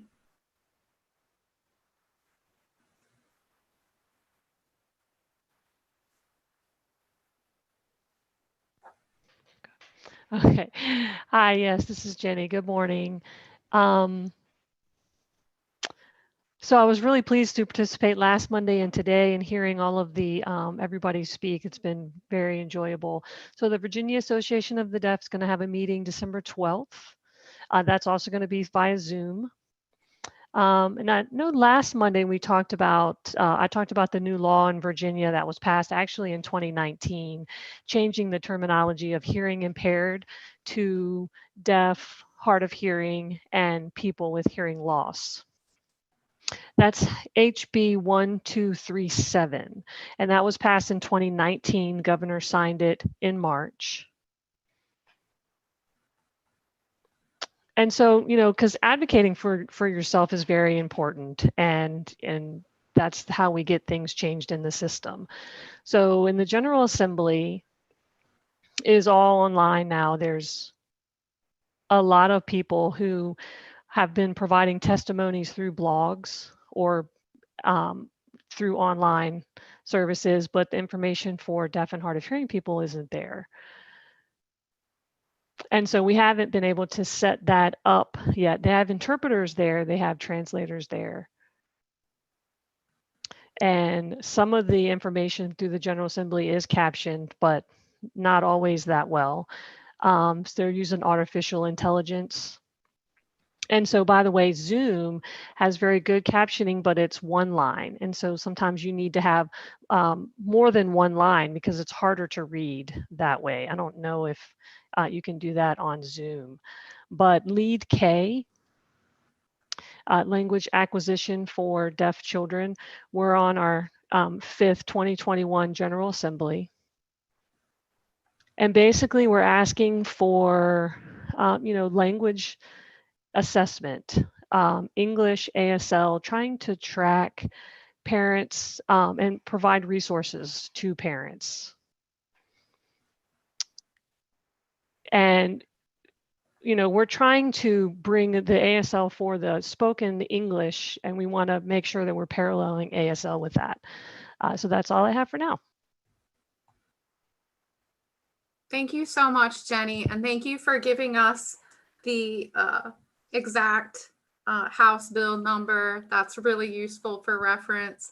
And also telling us a little bit about how Zoom appears. And some of these, you know, every platform is different. and I know that sometimes we have one line in Zoom, but I think we've managed to get two at times. So keep an eye out. I'd be really curious to track as Zoom changes, what kinds of things that they incorporate and take into consideration, because accessibility has been high on their list as they do make changes. All right. Oh, I've skipped, sorry. And Garrett, this is, we are back on to unfinished business. Okay, unfinished business, the all-important SRC recommendations. Lauren, how would you like me to facilitate this? Would you want me to kind of read through each recommendation again individually and kind of go through them individually, or just read through them all right now? Or well, I think that we can do this a couple of different ways, and so let's see what sounds best out of this. I did send out the draft recommendations to you all in advance of this meeting, so you do have them somewhere in the top of your email. If you would like to pull those up, you can, but we can also, I think it would be good, I have them right directly in this slide presentation. What I can do is I can read them, and then after each one, kind of get some feedback.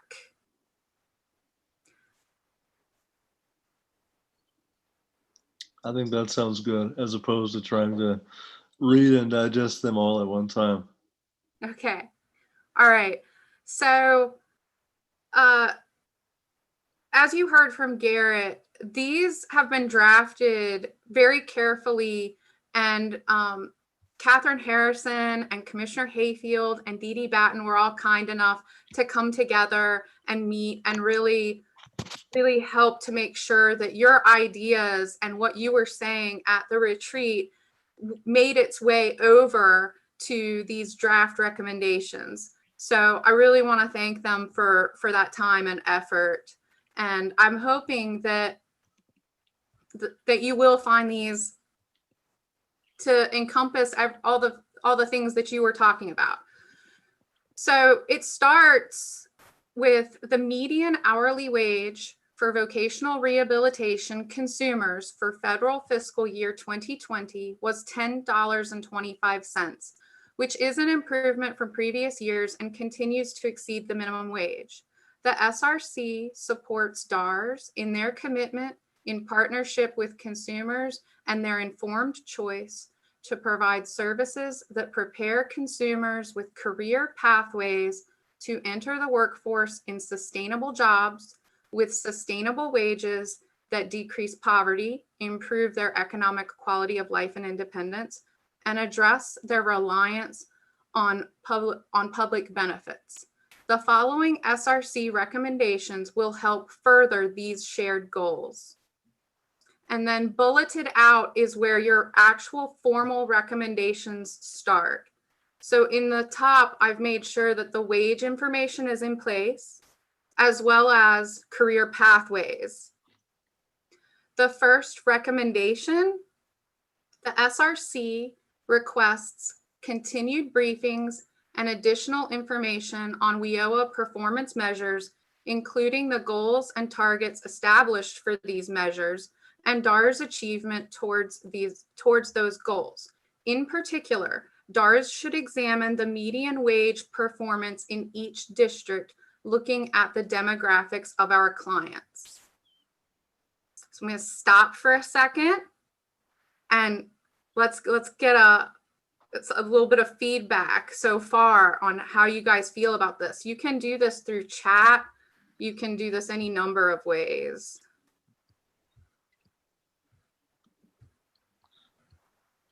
Yes, please don't be shy. This is your time to add input.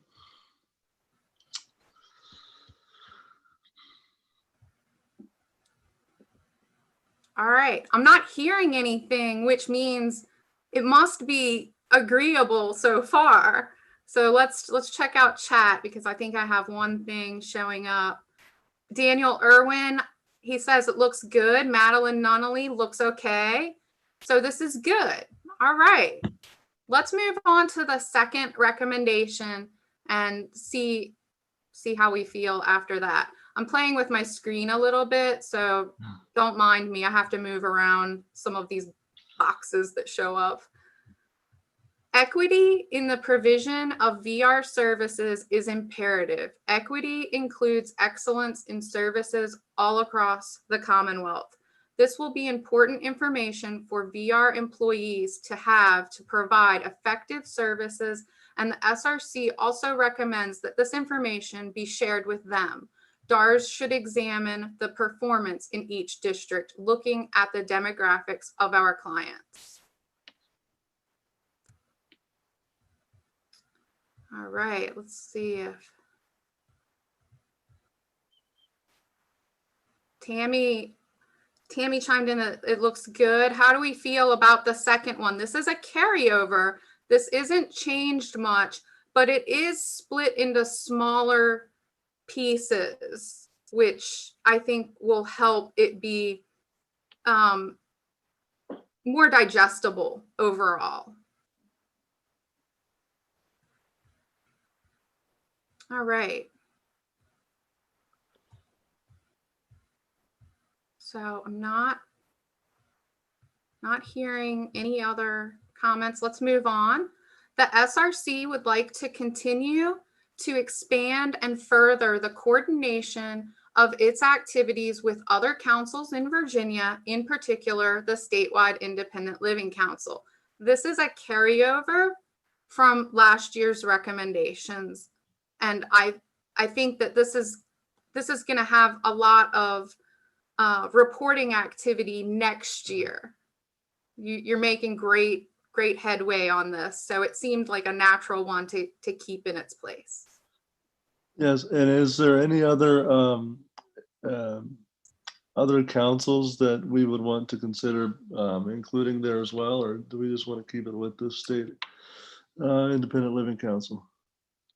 Last week, you all stated that continuing the focus with Statewide Independent Living Council was a natural one, because you do have some other collaboration happening in the recommendations further down. So hold on to that, because if there are others, we can evaluate that. But you also want to be very realistic in your recommendations. All right. Moving on to the next one.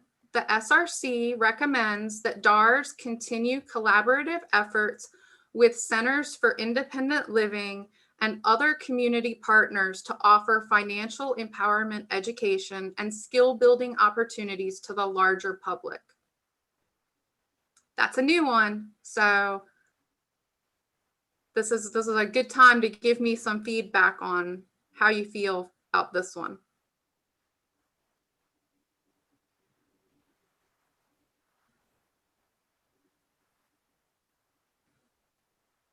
All right, let me check the chat.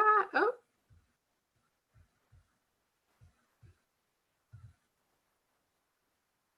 Okay, Billy, I support financial education is a great need. Tammy, I like this one. Daniel, Irwin, I agree with Billy. So I think that this does capture, let's see, I think I've got one more. I agree with all on this one. That's Dawn speaking. So it looks like I have appropriately captured your ideas from last meeting. We're going to go ahead and move to the next one.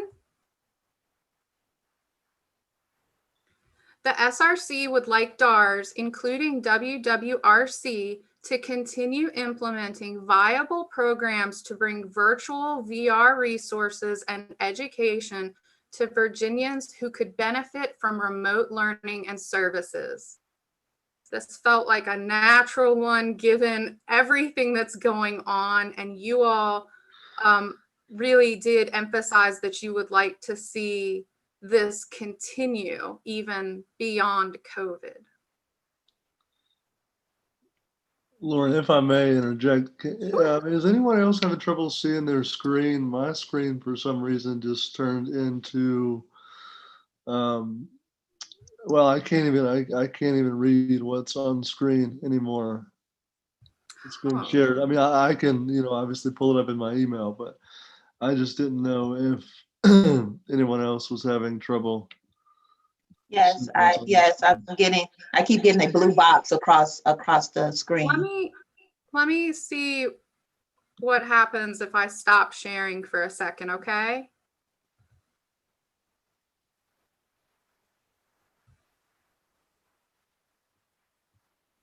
Do you all see each other at least now? Yes, we do. I mean, okay, you see each other. All right. Well, that's a relief. So let me go back down and try to screen share again.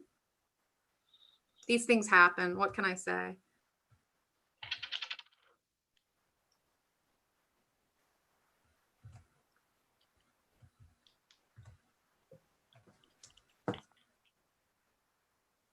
Okay. Lauren? Yes. This is Charlotte. I think you're having maybe some of the issues that Barbara ran into last week. And I'm guessing at the bottom of your screen is the Zoom menu. Is that correct? Yes. Is there anywhere you can move that?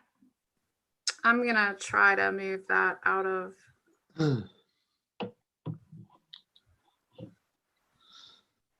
It wants to bounce back up. Okay. What are you seeing right now on this screen? I've moved y'all's picture boxes out of the way. I think it's better, Lauren, for the most part, except for the last line on the bottom slide. And I think what's happening is when you're flipping from your chat to the recommendations, that is what's obstructing it. So if you want, after you read each one, let me know and I'll read you if I see anything in the chat. That's awesome. Thank you, Charlotte. That would be a huge help. Hopefully that'll solve most everybody's problems. You might have a little bit cut off at the bottom, but I'm not going to open chat anymore, okay? So I just read the one about remote learning and bringing virtual VR resources and education to Virginians. Okay, so in the chat, Daniel Irwin has written, agree with the virtual VR resources and education. This will be important even as people return to normal. Effective virtual support can increase capacity and reduce costs while supporting clients. Jen Witteberg wrote, agree with Daniel's comment. Madeline Nunnally wrote, great comment, Daniel. And Billy Phillips wrote, agree with Daniel. All right. So far it sounds like we're making good headway and we've gotten your ideas into these recommendations, which was so important. Lauren, Billy has added, employers are now embracing virtual as a standard as well. Awesome. All right, I'm going to move to the next one. Don't worry, we can continue talking more after I've gone through all of them. The SRC recommends that the council continue to examine, explore, and evaluate the processes currently in place to evaluate long-term employment outcomes, job growth, as well as barriers or obstacles to such successes. And I want to give you a little bit of information as to how this one was actually formed. Your desire to want to explore long-term successes and barriers was definitely heard, and I think that it's a great idea. I think it would be great for the council to first unpack and kind of learn about the policies that are in place and how those policies affect what data is reported, so that you're seeing the different spaces for the data and what is already coming. And then after you understand that, you can maybe explore other mechanisms or processes if you'd like to. But I thought that this one would be good, and it would give the council kind of a place to focus for the next year. So I'd love to hear your feedback on this one. Hi, Lauren, this is Daniel. So I agree that this is really important, and I agree that I personally could use some more information and education about kind of what indicators are out there, what data is collected, and that kind of thing, so that we can make some decisions about this. I also think that it may not be, I don't know how to say that, it may not be in the best interest of everyone for the SRC to determine how that's measured. DARS understands its data set, DARS understands and can look at that in ways that I don't know that we should recommend a certain way to do that, because DARS is able to capture that. Is that what you're getting at? Well, this is specific. This recommendation is actually only specific to the council. So it's really more about you all's knowledge and exactly what you're talking about, understanding more of the policy and the data that already comes in, and really building that foundation of knowledge. In no way is not talking about changing any of the data or even recommending that at this point. This is just for you all, and because it seemed to be on everybody's radar in the last conversation.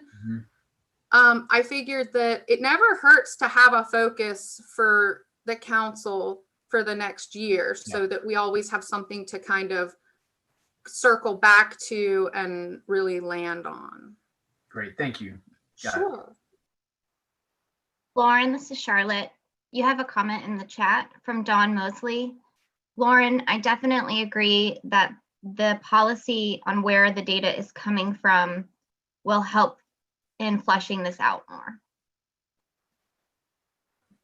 Awesome. Thank you, Dawn. All right. I'm going to move along to the next one. The SRC would like, that should not say would like to DARS. It would just say, sorry, typo, would like DARS to increase collaborative efforts with the Virginia Department of Education, specifically with transition and pre-ed services, and broadening the awareness of available resources for students, teachers, and parents, while also furthering relationships and collaboration with school districts across the state.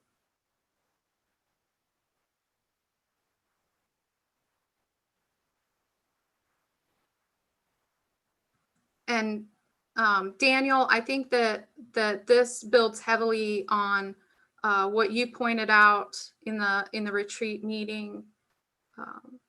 So feel free to give me some feedback. Lauren, Daniel has written agree in the chat. Okay, good. Jolie Fawn Liddell has added yes, like it. Tammy Burns has written agree. Okay. All right. And Justin has also written agree. Awesome. Thank you, Charlotte. And thank you all for commenting in the chat. All right, I'm going to move on to the next one. Parents of youth with disabilities do not always know about the services of the VR program and work incentive assistance available to them, including financial literacy. The SRC recommends that strategies be developed to get the word out, not only to parents, but also, sorry, I have a pop-up. Yeah. Is it a, yeah, it's obstructing. All right, is it gone? Yes, it was somebody who was in the waiting room. All right, let me pause and see who just joined, because it was not clear in the username. If you just joined the meeting, can you let me know by unmuting? If you're on the phone, it would be *6. Looks like a DARS computer. Okay. It might be Mabel. Fleming?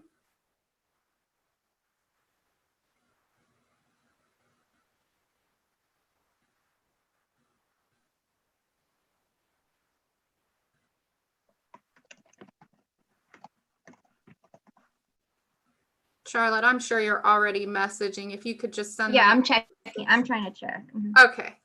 All right. If you want to continue, I'm pretty sure it's a DARS computer ID number. Okay. I'm going to pick back up with after including financial literacy in the second sentence. The SRC recommends that strategies be developed to get the word out not only to parents, but also to the general public on these available and valuable resources through various means, including social media.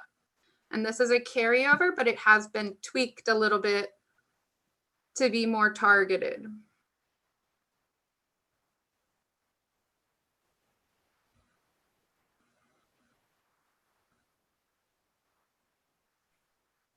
All right. So far, Lauren, Jen Wittenberg has written looks good. Okay. And Jolie Fawn has added like it. All right. Getting lots of like it's. I like it. Thank you. The last one is also a carryover, but it has been tweaked a little bit as well. The comprehensive statewide needs assessment shows an increase based on the census data of American Indians, Native Americans with a prevalence of disabilities. The SRC encourages DARS to reach out to federally recognized tribes to ensure they are aware of VR services. And I just want to give you some background. This is a good one to keep because there's currently some action items that can be taken on this, including possibly something as simple as getting your annual report out to the tribal councils.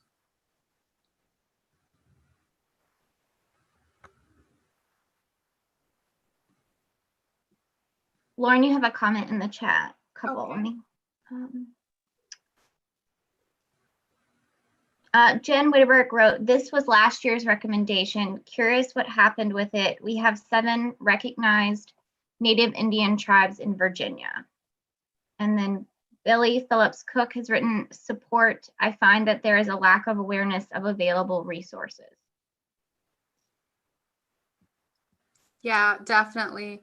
And Jenny, to answer your question, mostly due to the circumstances and the pandemic occurring, not much has happened as far as this recommendation goes, which is another reason why I think you as the council and DARS both felt like it should remain.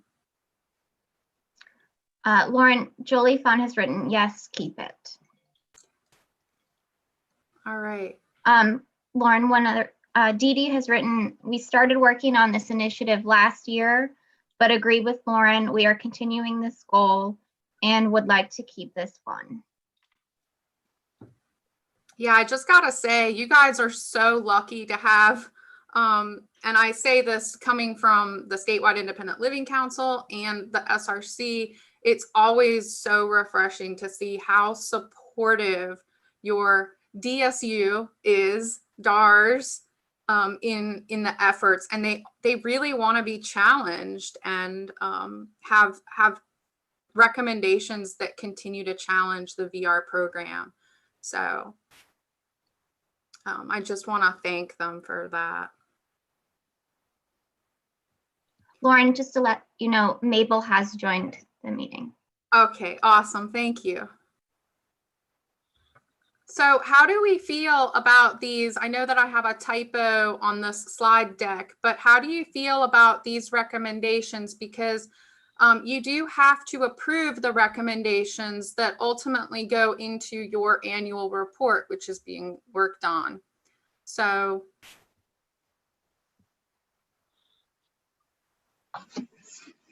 Lauren, I guess my question, sorry, I still cannot see I still cannot see what's on the screen, but I've pulled up the recommendations, obviously, through my email. So I've kind of been going back and forth. But do you think any of these need to be more detailed in terms of the how. You know, I mean, I see, you know, some of them have the, I don't know. I'm just kind of wondering if you think any of these need to be more detailed in terms of how we would accomplish these, or I don't know. I feel like some are more detailed than others. Well, I think that the quick answer to this, and Catherine and Dee Dee, you all can help me with this, but the how really comes from DARS. In my experience, and I could be totally way off, stop me if I'm wrong, but you put forth the recommendations, and the how is really set out by DARS. This is Dee Dee. You're correct. You tell us the recommendations and we strive to accomplish them and then give you reports during the year on how we're doing. Sure. So we don't want to tie them in all of my experiences. It's better to keep things written in a way that provides people all the ways to do things than tie it so tight in language that it actually binds them from doing things. Absolutely. I understand. And certainly by no means am I saying that we don't have the hows, you know, in place. I was just saying in terms of the recommendations, if we needed to put more language in there, but I understand, you know, like you don't want to tie things so tight as you just said. So that makes sense. Also, Angie sent me a message. She's dealing with other things, but she did want to say that that she would like to see more funding opportunities through Woodrow Wilson, like types of certificate programs.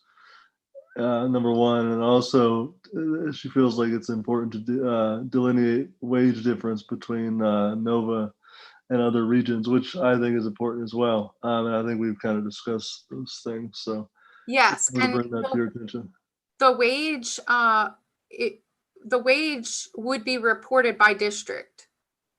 Yeah, that's what I thought in the recommendations, but I just wanted to That's bring one that of the to things that everyone's you've recommended. Yes. Sure, I like that. So, Lauren, this is Charlotte. You have a few comments in the chat. Okay. Justin has written, I love it, especially giving us a clear understanding of the policies. And Billy Phillips Cook has written, I think these recommendations hit some very critical areas from my perspective. Training on financial independence, movement to virtual, and especially awareness.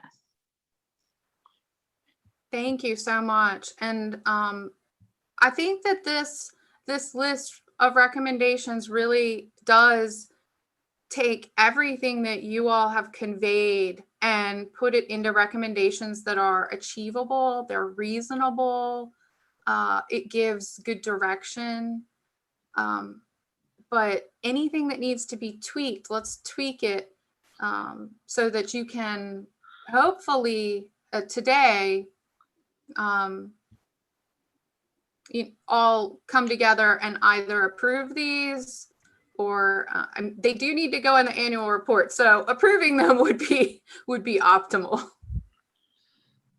Hey, this is Angie. Sorry, I'm kind of splitting my ear here. So I apologize, but I did kind of hear what Garrett and I did. So just to make sure that some of the things that we stated at the retreat last Monday, and I know Garrett read a little bit of what I wrote to him.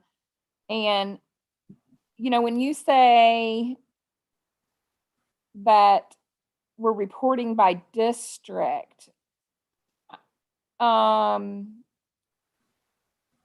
trying to look. So it says that the median hourly wage for vocational rehab consumers was $10.25. I guess I was, it's two different things, reporting versus wanting to see or having a goal for our consumers Right. I was thinking that when I reread it, I was like, oh, I totally wasn't reading that correctly before. The first bullet point, Angie, is the one that draws out the DARS should examine the median wage performance in each district, looking at the demographics of our clients. So can you explain, looking at the demographics, what the word demographic would mean in this case? So you have in the past asked for any demographic information that you could get. So this continues that in the WIOA performance measures. So this is still talking about reporting back to us. Yes. So I think what I was hoping for was when we strive for people to have a better wage, for people to not just get minimum wage. I mean, I know that recently people with disabilities, significant disabilities, we just kind of reached that goal that everybody's going to at least make minimum wage or more. Can we have higher expectations for our people to obtain a higher wage in various different areas? Does that make sense? Yes, it does.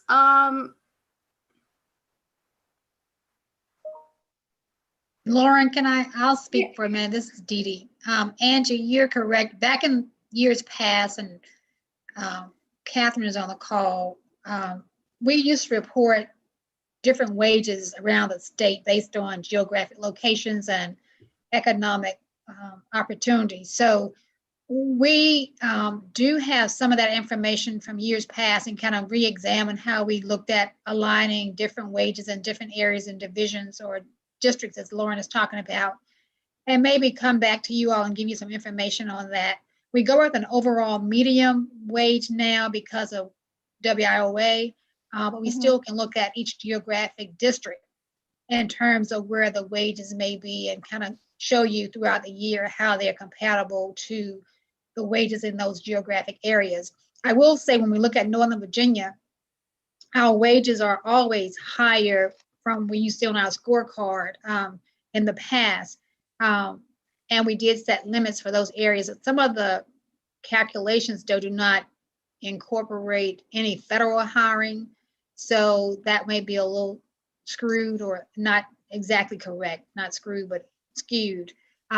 So we will try to look at that and then maybe the next meeting give you all something that we can kind of look at in terms of districts differences,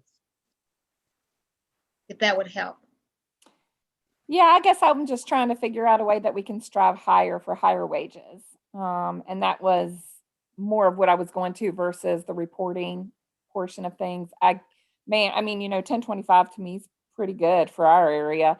But how do we get our folks, up to making what, and I alluded to this when I talked about my son and how they weren't going to volunteer a wage increase for him. His job coach really had to go in and advocate for it. Is there a way to put a recommendation in that we strive for higher wages with people with disabilities, or is that already covered? And I apologize. I just scanned over the recommendations this morning as it popped into my email box. So that might already be addressed in here. I'm looking more towards not necessarily, the reporting is great and I want to know that information, but is there a way that we can? Yeah, Angie, this is Catherine. So I think what you're bringing up are great points. And I think in years past, I think DARS and the SRC, they've kind of worked with different language and terminology. I think one of the things that we've kind of really come down on is not just having a job where you're getting a wage, but looking at sustainable wages and not just having sort of a number that's out there, but really, and a sustainable wage, for example, in Northern Virginia may be very different than what a sustainable wage is in another part of the state. Exactly. But really focusing on people having jobs and a career that will support them and their families. And it's not just a paycheck that you're getting, you know, from month to month. So, and I think the language in the beginning paragraph is pretty broad, but it supports, I think, what you're trying to get at, with improving the lives and the careers of our clients. Okay. And this is Dee Dee, the first recommendation does that as well, because when you're talking about medium wage performance, you're talking about those that are not in the beginning, those that are not at the end, but those that are actually right in the middle, and comparing that to how we're trying to help people with career paths. And with the median, you get rid of those outliers by using that measure instead of the mean. So you're getting a better flavor and a better taste of what actually, where your wages are falling. And I think it's also really important to remember too about what Dee Dee was talking about. Unfortunately, we're not necessarily getting all of the employers in this. And some of the data that we're getting from the VEC and from the Swiss now. So for example, we're not getting those federal jobs, which tend to be better paying and also tend to be in the Northern Virginia area, unfortunately. You know, I know this is one of those things that we're just going to have to keep working on and trying to figure a way out. You know, the Swiss was sort of the next step, where we've been getting the VEC data, but now we're getting the Swiss data so we can get employment data about people who may be working out of state. So, if, for example, they could be in Maryland or North Carolina or Tennessee, those types of things. Okay.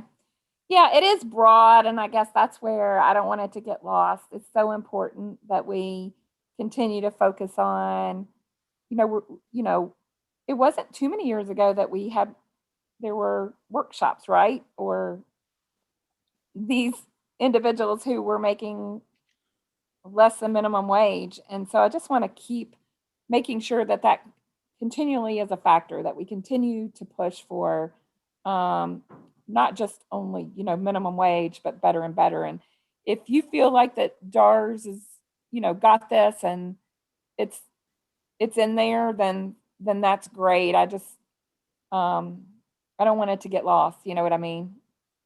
Absolutely. So, yeah. I the broadness, I guess, was a little more. I know that DARS is Virginia's DARS is really awesome about wanting way more and way better than the minimum wage, because especially when we're talking about people with disabilities whose just general lives cost quite a bit more. So that's an area that I feel like they already are really pushing. They're always pushing further and further. And you saw an increase in the median hourly wage this year, even in the pandemic, which I think is awesome. And Catherine also spoke about there are going to be changes with the minimum wage at the federal level. Right. So, right. We've got to keep on keeping on. Yep. Yes. And then the other thing that Garrett spoke to that I had sent him that we talked about on Monday were having more opportunities for certificate type programs in our own community, so that they don't have to go away and learn these skills in another setting. We have tried as an ESO to get some of our clients into some certificate programs here locally, and they were denied that opportunity. So just curious if there's any way that could be specified more,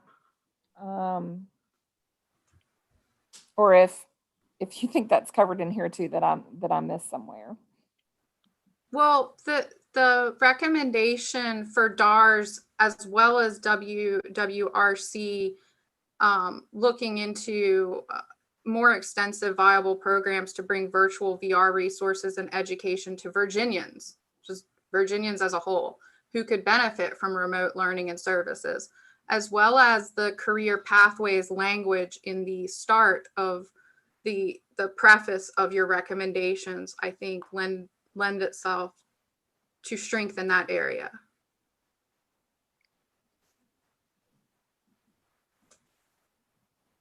But let me, if does that speak to what you're talking about, or?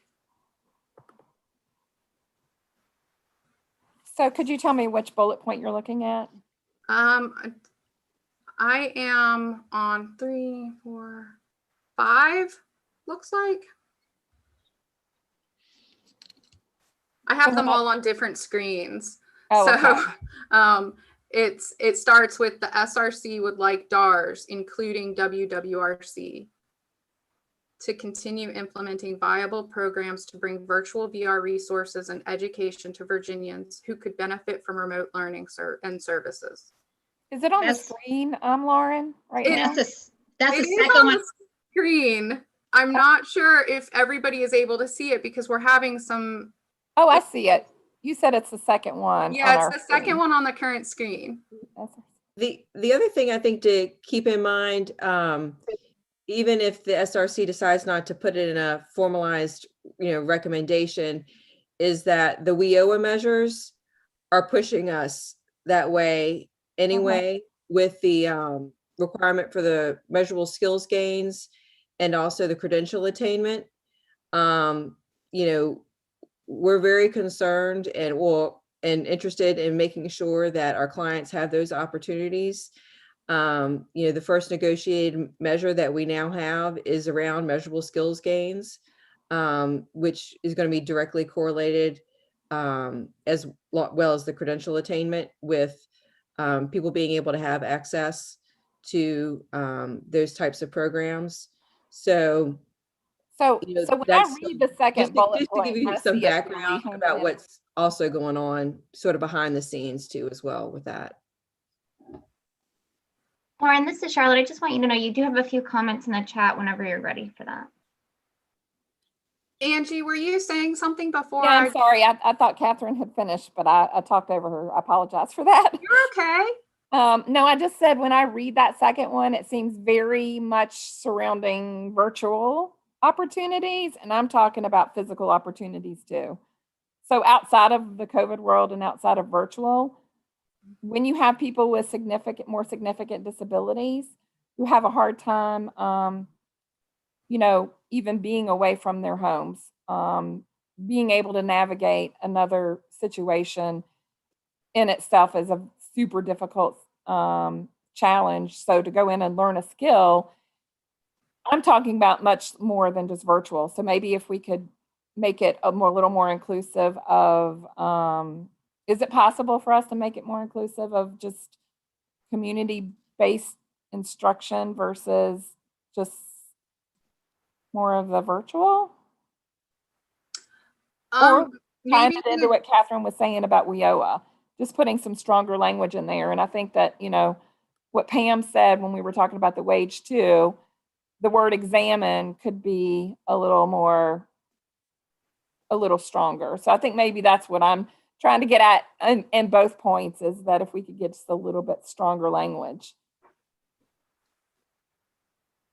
Well, I think Angie just referenced a comment in the chat. So I think if I just read these two comments from Pam, that would be appropriate.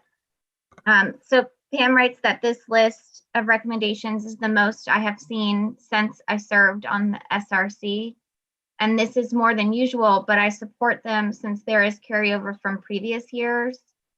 And then with regard to the comment that Angie was referencing, maybe the language could be a little stronger than examine the median wage performance to something like expected increase. That was my original thought when I saw the recommendation. So I think that's about the wages. And then Jen Wittenberg just wrote, to address what Angie is asking, how about adjusting it to, and then this would be new language, the SRC would like DARS, including WWRC, to continue implementing viable programs to bring virtual or in-person VR resources, ... Okay, so just tacking on in a comma after virtual. So virtual, comma, and in person. And then I think after the remote at the end of that sentence, you might need to tack on something like and in person, you know. Right. We'll need just to so that it match the flows. language between so that it ties to both virtual and in-person learning and services. Lauren, a few more comments about this. Billy Phillips Cook has written, I agree the expanded language would provide more opportunity to address training needs. And Tammy Burns has asked, could we also include information in that bullet point that indicates, quote, including to individuals with more significant disabilities, quote, question mark.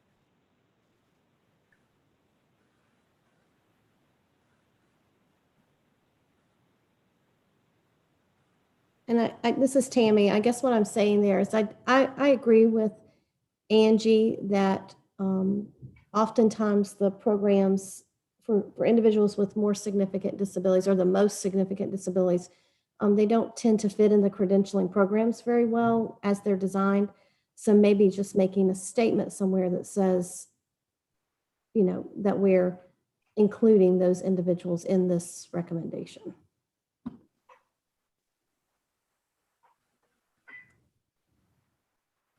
Lauren, Angie has written, thank you all for following my all over the place comment.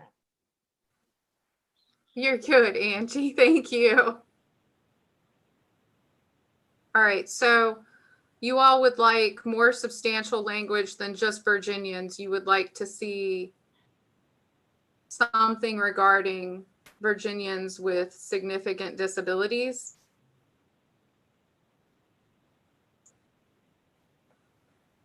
I think that, I don't know if that matters, but I think it was individuals with more significant disabilities.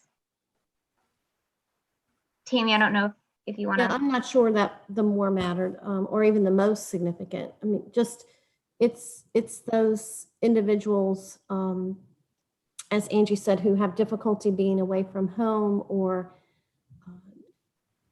changes in environment are really difficult for them, but really being able to access some of those, you know, within the school system, it's CTE kind of programs, which are difficult for them to access.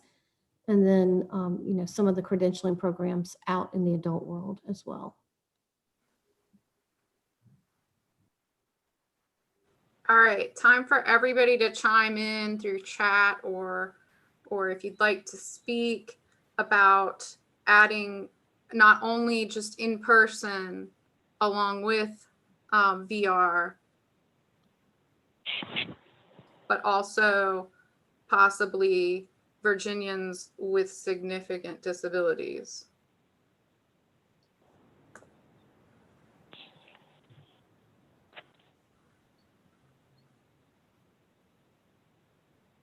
This is Linda. I guess I have a question that if we're adding in with significant, is that dividing the type of disability? I mean, what's the reasoning behind it? This is Tammy again. I don't think, you know, we don't want to add it in to make it dividing, but maybe, you know, just mentioning that we are including those individuals as well, just to point out specifically that they should not be left out of this conversation. Exactly. Well, Okay, I like the so- word including. Yeah, Yes. that's good. So just this would be resources and educations to Virginians, including those with significant disabilities, Right. comma, who could benefit from remote and in-person learning and services. Absolutely. Absolutely. I like the wording on that. Nice.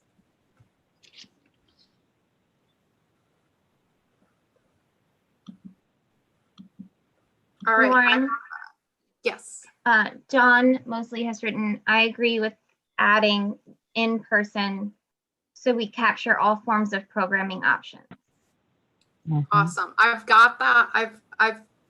I've made note of the 2 language changes in this so that they can be adjusted. And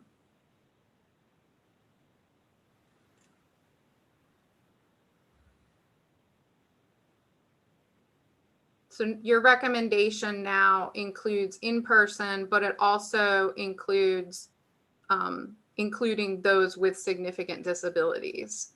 So it's just a few commas and inserting those points.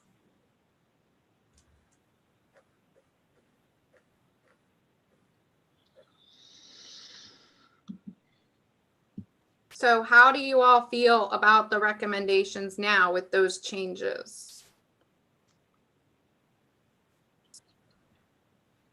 Hi, this is Aaron. I like everything we discussed.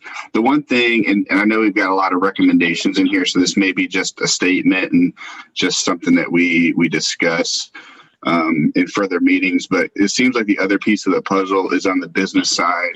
From looking at the data that we discussed last week, we've got an employer penetration of 3.8%. So, do we need to have a recommendation in here or add some language in here just to make sure that we are also educating our businesses, our business partners and employers in the state of Virginia on, the different candidates that are available through these programs?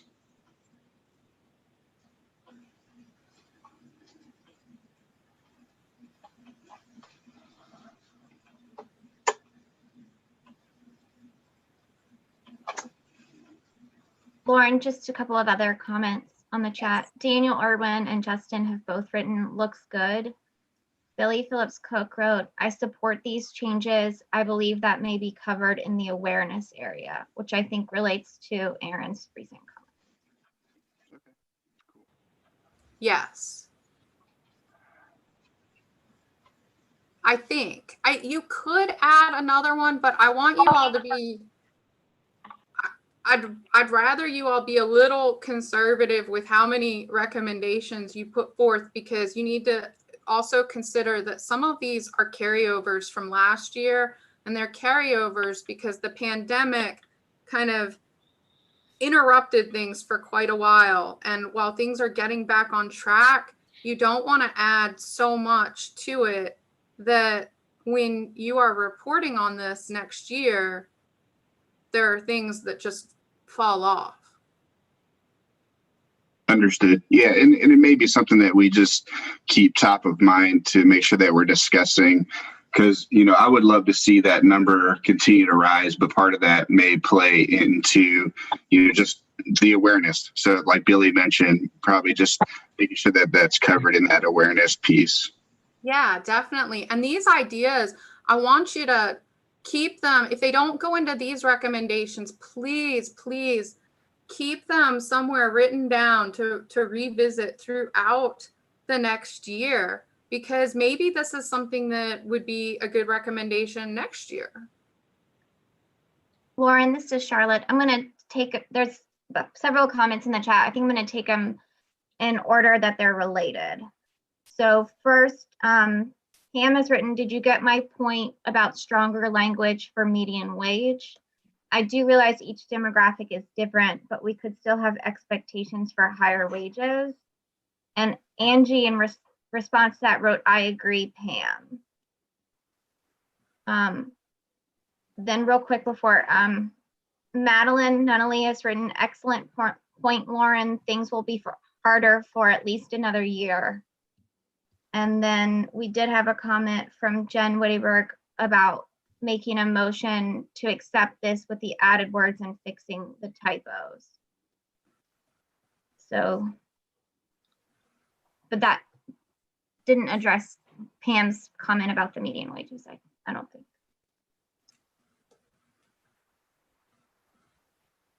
She just had said before, instead of just using the word examine, could we not put in, that the median wage performance would have an that there would be an expected increase. I think I botched that a little bit, but basically not really rewriting or having a new recommendation, but just making the recommendation or putting in there the recommendation that we continue to focus on increased wages or expected increases that align with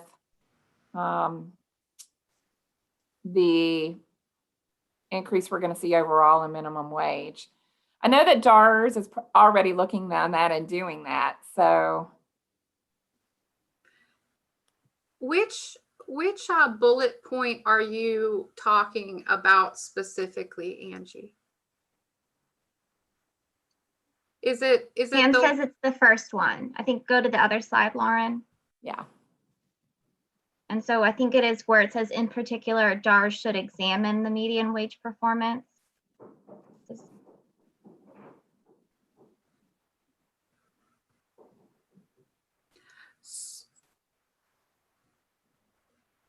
So you would like to see something that is more in line with, in particular, DARS should examine the median wage performance and expect increases in wage performance.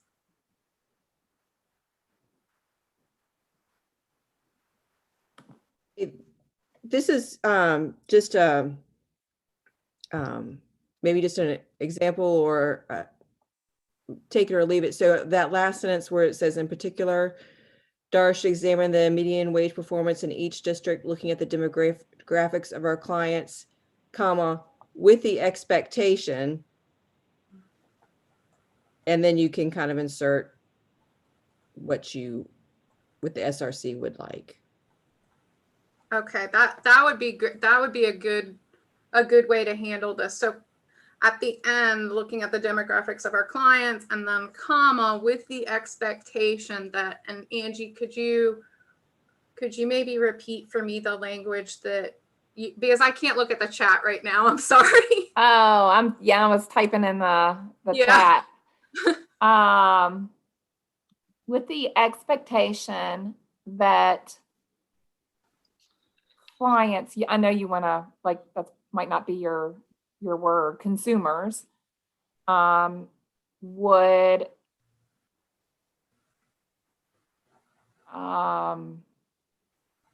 experience wage increases that align with the, what is it, General Assembly increase of minimum wage expectations. I don't know. I have to write and type. How about would experience wages higher than the minimum?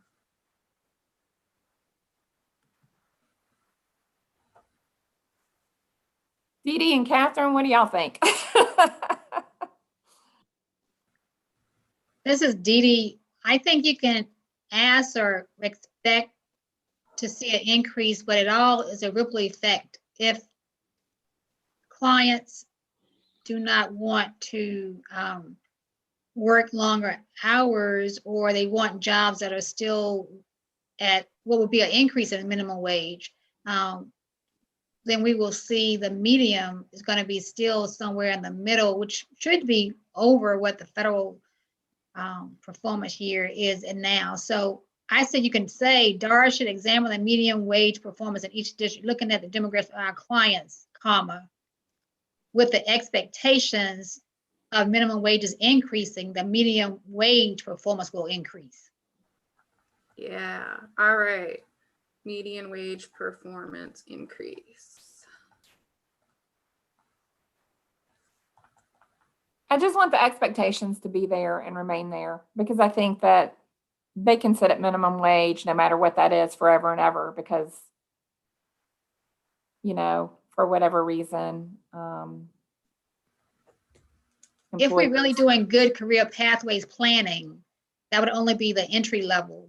And it should be an expectation that with career pathways, they will increase. Right. Yep. Thanks for hanging in there with me. I No appreciate it. problem. Does everyone agree with, in addition to the other language added to not just be virtual, to adding to this first recommendation that should be up on the screen now, if you're not having troubles with technology, that would have a comma at the end after clients with the expectation that median wage performance increases. Lauren, Pam wrote perfect. Daniel Irwin wrote agree. Billy Phillips Cook wrote agree. And John Mosley wrote agree. Angie Leonard, yes.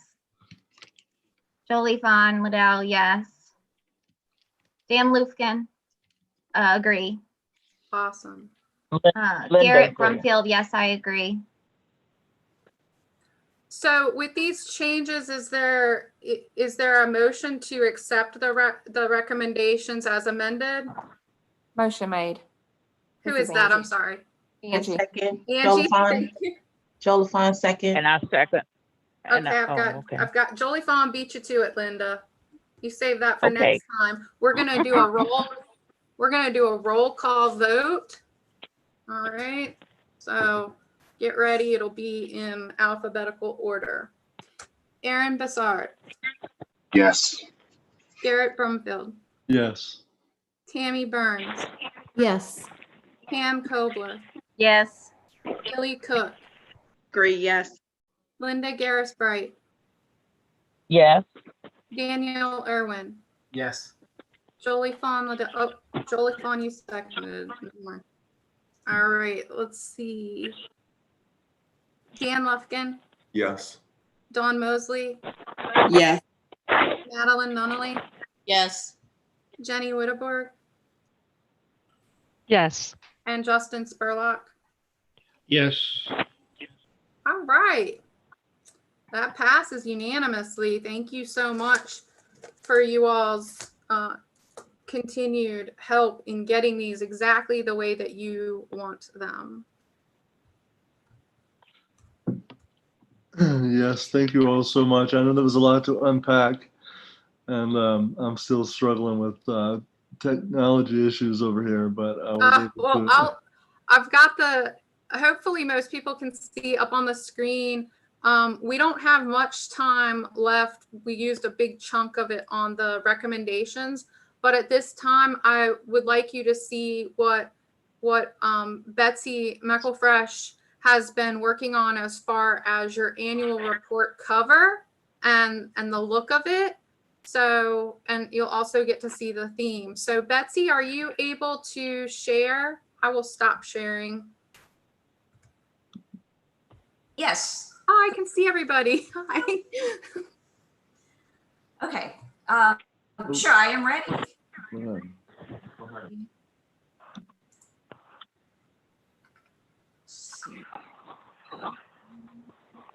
Betsy, are you able to share your screen? There you go. Here it comes. Okay. Full play. Everyone see that? Except let me get these out of here. Okay, can everyone see that? Yes, Yep. love it. Love it, love it, love it. Okay, so I chose images that I believe reflect resilience by what we have experienced in 2020, wearing face masks, attending virtual meetings, students being able to return to school.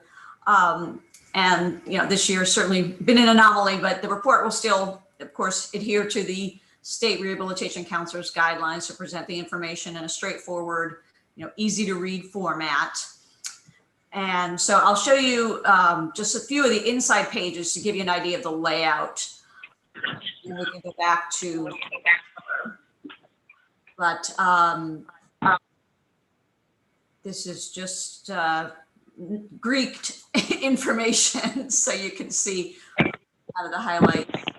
I carry over the kind of the color scheme of the burgundy and beige.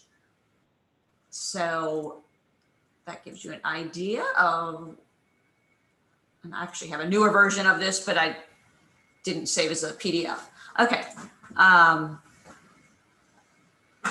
So let's go back to the cover design. Thoughts? And this is the first time you all are seeing the theme, which Yes. The executive committee along with the subcommittee have worked to agree on. And I think it's a good one, and it'll really help the cohesion of the report. I love it. I changed throughout to in because, of course, that's just a long word. Yes. So I hope that's good call.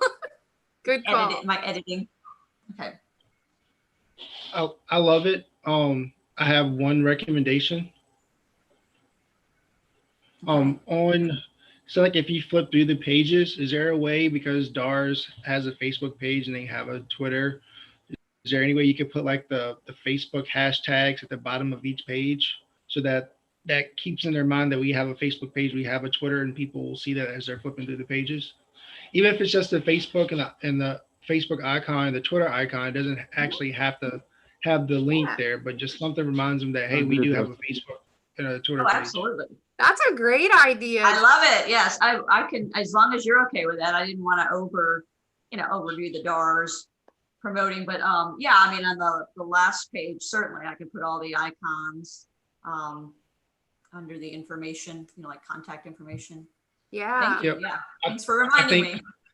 Yeah, no problem. I think because, right now, especially with the younger generation, even with the older generation, everything is on Facebook now. Like nobody really goes and to actually we've kind of I've decided to renew our Instagram account this year because so many of our clients are in that 18 to whatever 30ish age, and that more of those folks are on Instagram. So I think we're renewing our aim at our younger audience. Great. And since you mentioned that, maybe the picture where the laptop is, if you could Photoshop that picture with a success story from Facebook on the screen of the laptop. An image of a client, you mean? Yeah, like say one of the success stories that's on Facebook that you guys post, maybe have that on the screen of the laptop. No, that's a great idea. We've my coworker Rick Sizemore and I, we've done a number of graphic banners that feature a client and such. Maybe we use one of those. So yeah, I can mock something up that would reflect. So you don't like everybody zoomed out. Probably they don't need to see a virtual meeting. No, I think it's cool, but maybe somewhere on there, it could almost be like a Facebook page or a social media page, just so it shows that, hey, we are on social media. Since everyone's online, I haven't purchased these photos yet, so I don't know if the school one. I mean, I'm thinking maybe of replacing one of the other ones instead of the Zoom one. That might better reflect our audience. School. I mean, yes, we have like pre-ets and stuff, but I'm not sure if we do want to put such an emphasis on having like the school hallway. So what are your thoughts on that? This is Angie. I actually really, really love it. I just think it shows happiness in times of uncertainty and difficulty. But I do agree with Justin about maybe somewhere else on one of the other pages, if we had either a focus on one of the clients. There may already we have two success stories, and what I could actually do is I could put instead of the picture of the gentleman I have. So that's one of our success stories. We actually featured him in a Facebook post. So maybe I could put that there instead. So it shows kind of our social media presence. Yeah, like where you take that and maybe just kind of create it into a snapshot of a Facebook post. Right. Well, absolutely. Yeah, I could easily do that. So that would incorporate both. Right. And then I don't also have to do that on the cover, but I could do that inside. Right. And I was also wondering if maybe we could get a clip of one of our workers working in in their work site with a face mask on. Mm-hmm. So like, you know, I know some of our clients work at Canteen and they're picking food off the shelf or whatever. So if you could actually get them in action with, I don't know, maybe inside the report as well. Right. Sure. So Betsy, if you could take a look at the chat, there's a few things coming up there. Daniel, we'll definitely get your name. We'll make sure. Don't worry, everything's gonna go through in the checking process. This is just the draft. This is not like the final pushed out version, because as you can see, we haven't even gotten all of the pieces in, and so I'm making notes here. Right. I'm trying to get back to the quick suggestion. Where I was saying about the little Facebook icons and stuff, if you pull up the packet again and on the page where you had the young man about his success story, can I see that again? Mm-hmm. How you have the page numbers at the bottom. Right. Maybe at the how the page numbers are at the bottom of it. Maybe something in the opposite corner would have you would have like a Facebook icon, Instagram icon, a Twitter icon. I can do that. And I wouldn't say they would have to be big, just something that reminds them, hey, that we're on these 3 platforms. Or what about, guys, what about a QR code? I mean, are we ready for that, or is that too advanced, or? Well, I think that's a little outdated. I mean, I know it's come back with COVID and like people use them for the menu and stuff, but no, I think I've already got those logos done up. We use them on our posts all the time, just like little circles around them. So that's an easy do. Maybe a QR code on the back on the very last page that they could scan, and it would directly bring it up on whatever device they're using.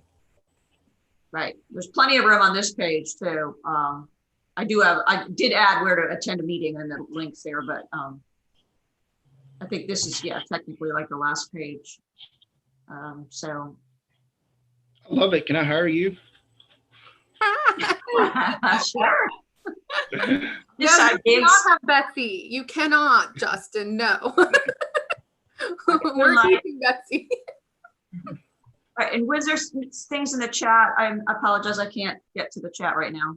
So I'm just gonna send you a message with a couple of things that need tweaking, spellings and all. But we're gonna make sure that everything is absolutely correct, and your subcommittee is gonna stay in place so that if you find this agreeable and you make a motion that this is acceptable and for us to move forward, the subcommittee stays in place. So they will actually continue to receive information to look at, and the communication will be continuing between the subcommittee and myself and Betsy. So that doesn't stop. That was my next question. Even though this is not finalized, could myself and Madeline get a copy of this? The draft? Yeah. Yeah, there's an updated draft that has some more information in it. So yeah, I definitely can get that out to you all. Betsy will send it to me and I'll get it to you all to be looking at. And that way you'll be able to pick up on anything. But I think at this point, if you all do find this format agreeable and you like what's happening, and Betsy is saying she can do the things that you have asked for specifically, is there a motion to allow this work to continue on the early stages of what you're seeing? Yes, I'll make a motion on that. All right, Justin has made a motion. This is Dawn, I second. Dawn has seconded that. I am going to do a roll call vote. So let's see. Aaron Bassard? Yes. Garrett Brumfeld? Yes. Tammy Burns? Yes. Pam Kobler, Yes. Billy Cook, Yes. Linda Garris Bright,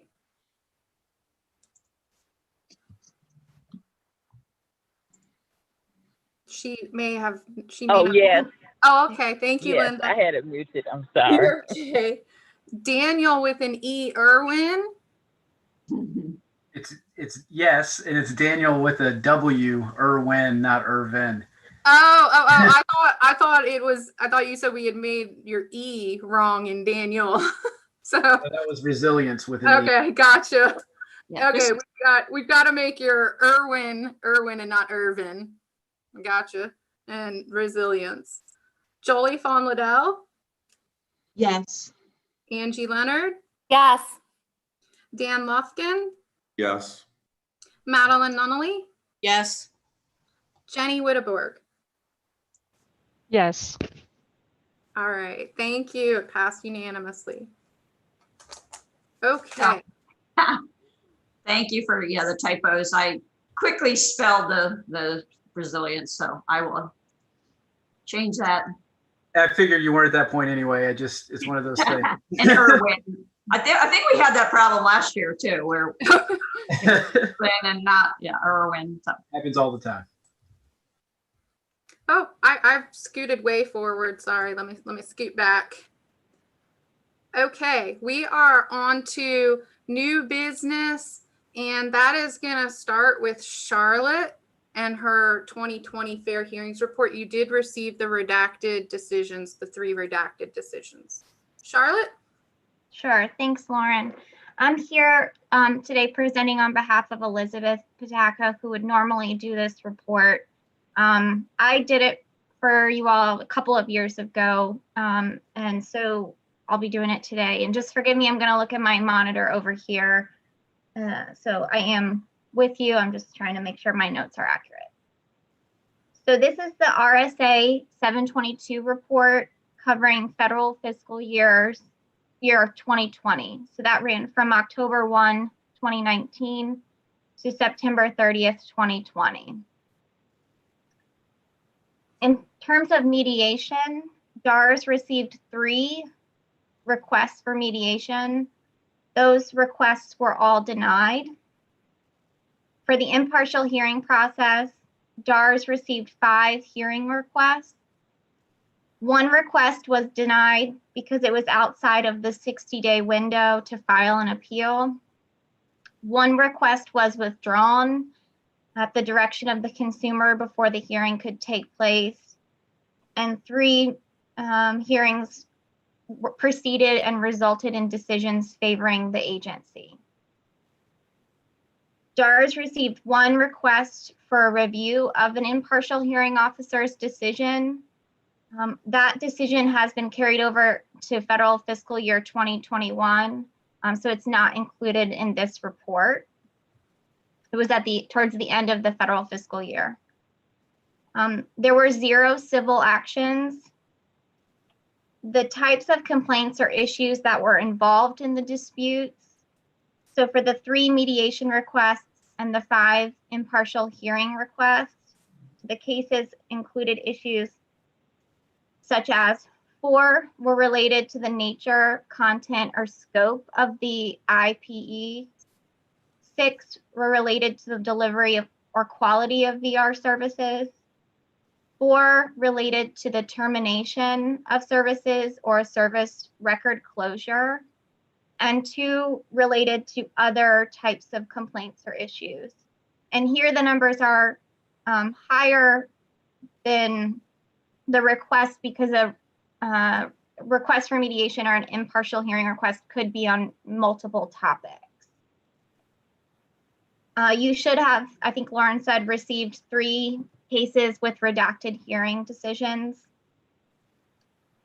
Regarding the hearing officer contracts for this federal fiscal year moving forward, 2021, the contract for Barbara Byers has been extended for 6 months, and it will expire on March 31st with no further renewal. The contract for Daniel Hand has been renewed, and that leaves 1 more potential renewal with the full term of his contract set to expire on September 30th, 2022. And we have hired two new or signed contracts with two new hearing officers, Carl Schmidt and Sarah Smith Freeman. Those contracts, the first year runs through September 30th, 2021, with 4 potential renewal years after that, leaving their contract set to expire in 2025. And we are currently working right now to arrange for the training of these new hearing officers in partnership with the DBVI and the Disability Law Center. That concludes my report, although I can answer any questions if you have any.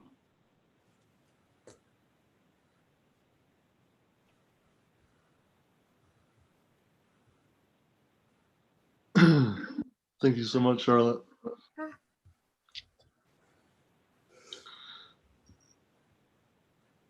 Lauren, if you want me to take it, I can. Yeah. Can't see. Yeah, well, I still can't see. I mean, I can just pull it up on my screen. So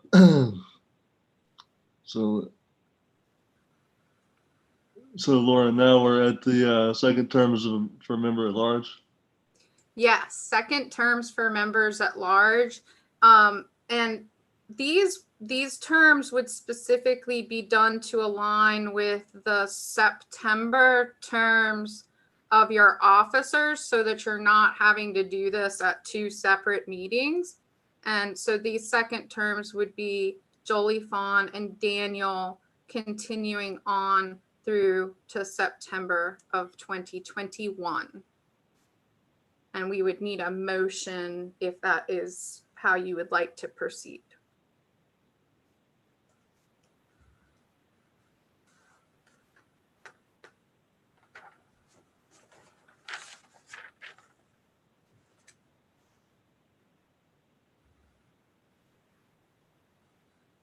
Can you say that again, Lauren?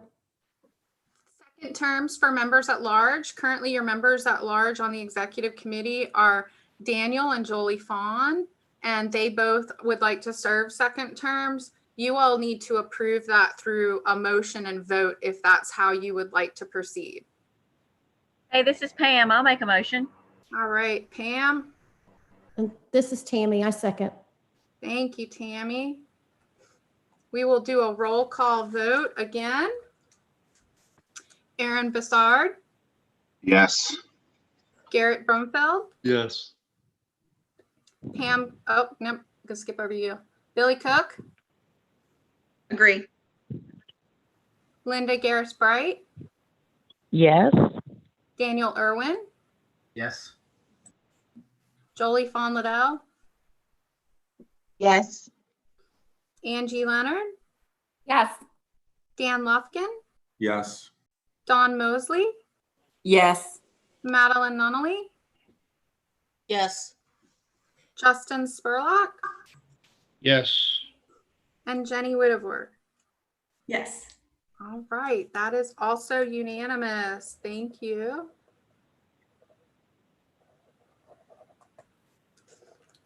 So the next item on your agenda is the approval of the Consumer Satisfaction Memorandum of Understanding, and that's with Mabel Fleming. And I think that we have Mabel on the phone.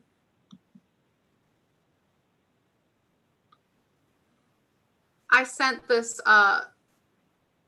MOU to you all as an attachment, so hopefully you have all read over that. Is Mabel on the phone with us? Yes, I am. Ah, awesome, Mabel. Hi. Hello, everyone. Did anybody have any questions for Mabel about the Consumer Satisfaction Memorandum of Understanding?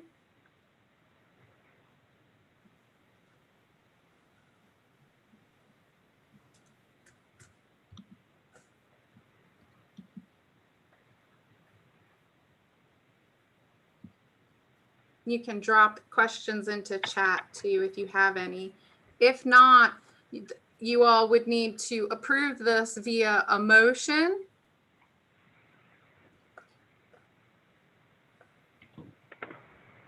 I make a motion to approve. All right, that's Linda. I second is Joe LaFawn. All right, Jolie Fawn, thank you. So no questions for Mabel. Mabel, thank you so much for hopping on the phone. You're welcome. I'm going to do a roll call vote. Again, you guys are getting good at this. Aaron Bassard, Yes. Garrett Brumfield, Yes. Tammy Burns, Yes. Pam Kobler, Yes. Billy Cook, Yes. Daniel Irwin, Yes. Angie Leonard. Yes, sorry. You're fine. Dan Lufkin, Yes. Don Mosley, Yes. Madeline Nunnally, Yes. Justin Spurlock, Yes. and Jenny Witteborg. Yes. Another unanimous motion passed. Great. Yeah.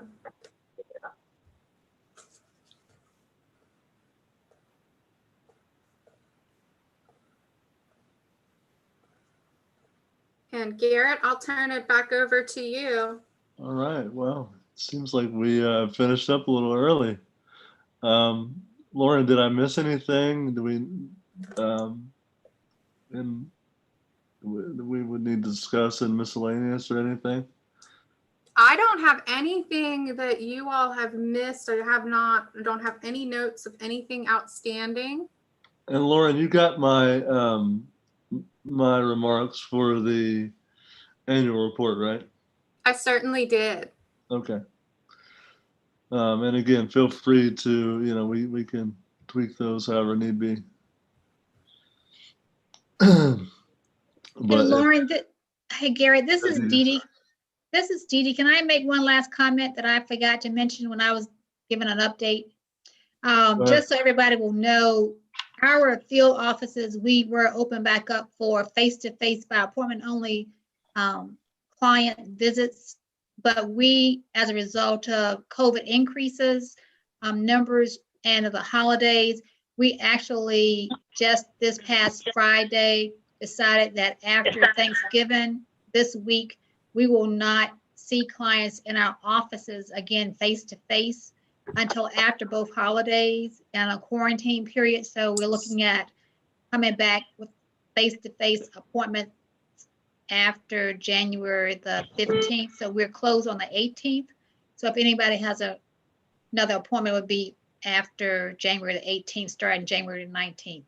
Just wanted you all to know that in case Joe LaFawn, you needed to know for your office, if anybody called or anybody else, that we are seeing clients through our other virtual means, but face-to-face by appointment only has stopped for the holidays to keep our clients safe, as well as our staff, but more so for our clientele until after the holidays, both of them. Thank you, Dee Dee, for letting me know.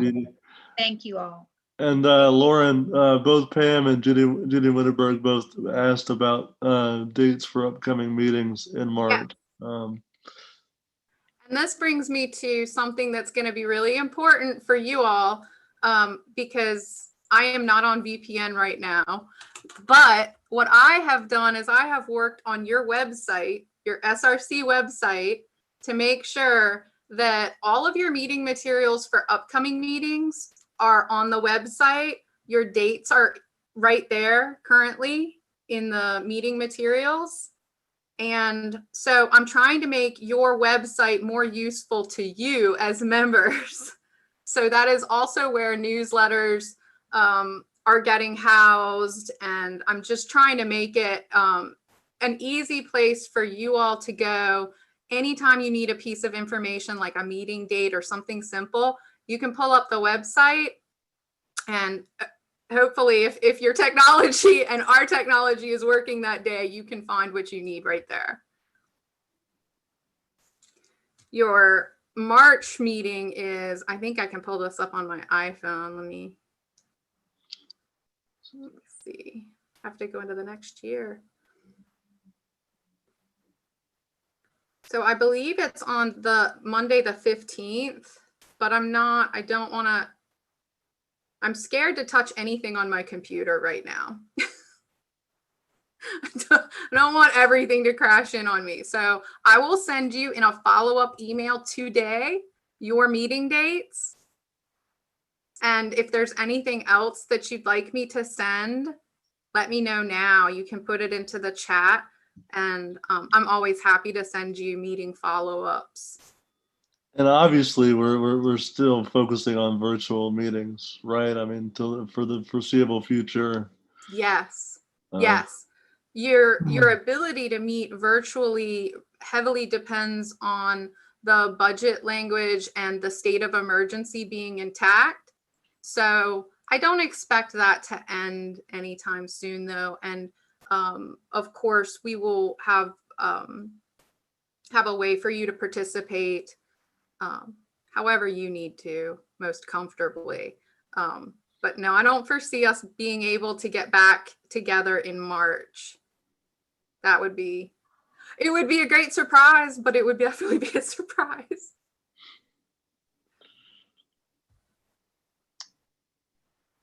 And yes, Justin, I will be sending the draft annual report to you and Madeline, our awesome annual report subcommittee. And it does look like I was right, 3:15. All right. I just want you guys to know that if you need anything, I'm here for you. Send me an email. You have my phone number. I can be reached anytime that you need something. And it's my pleasure to serve you.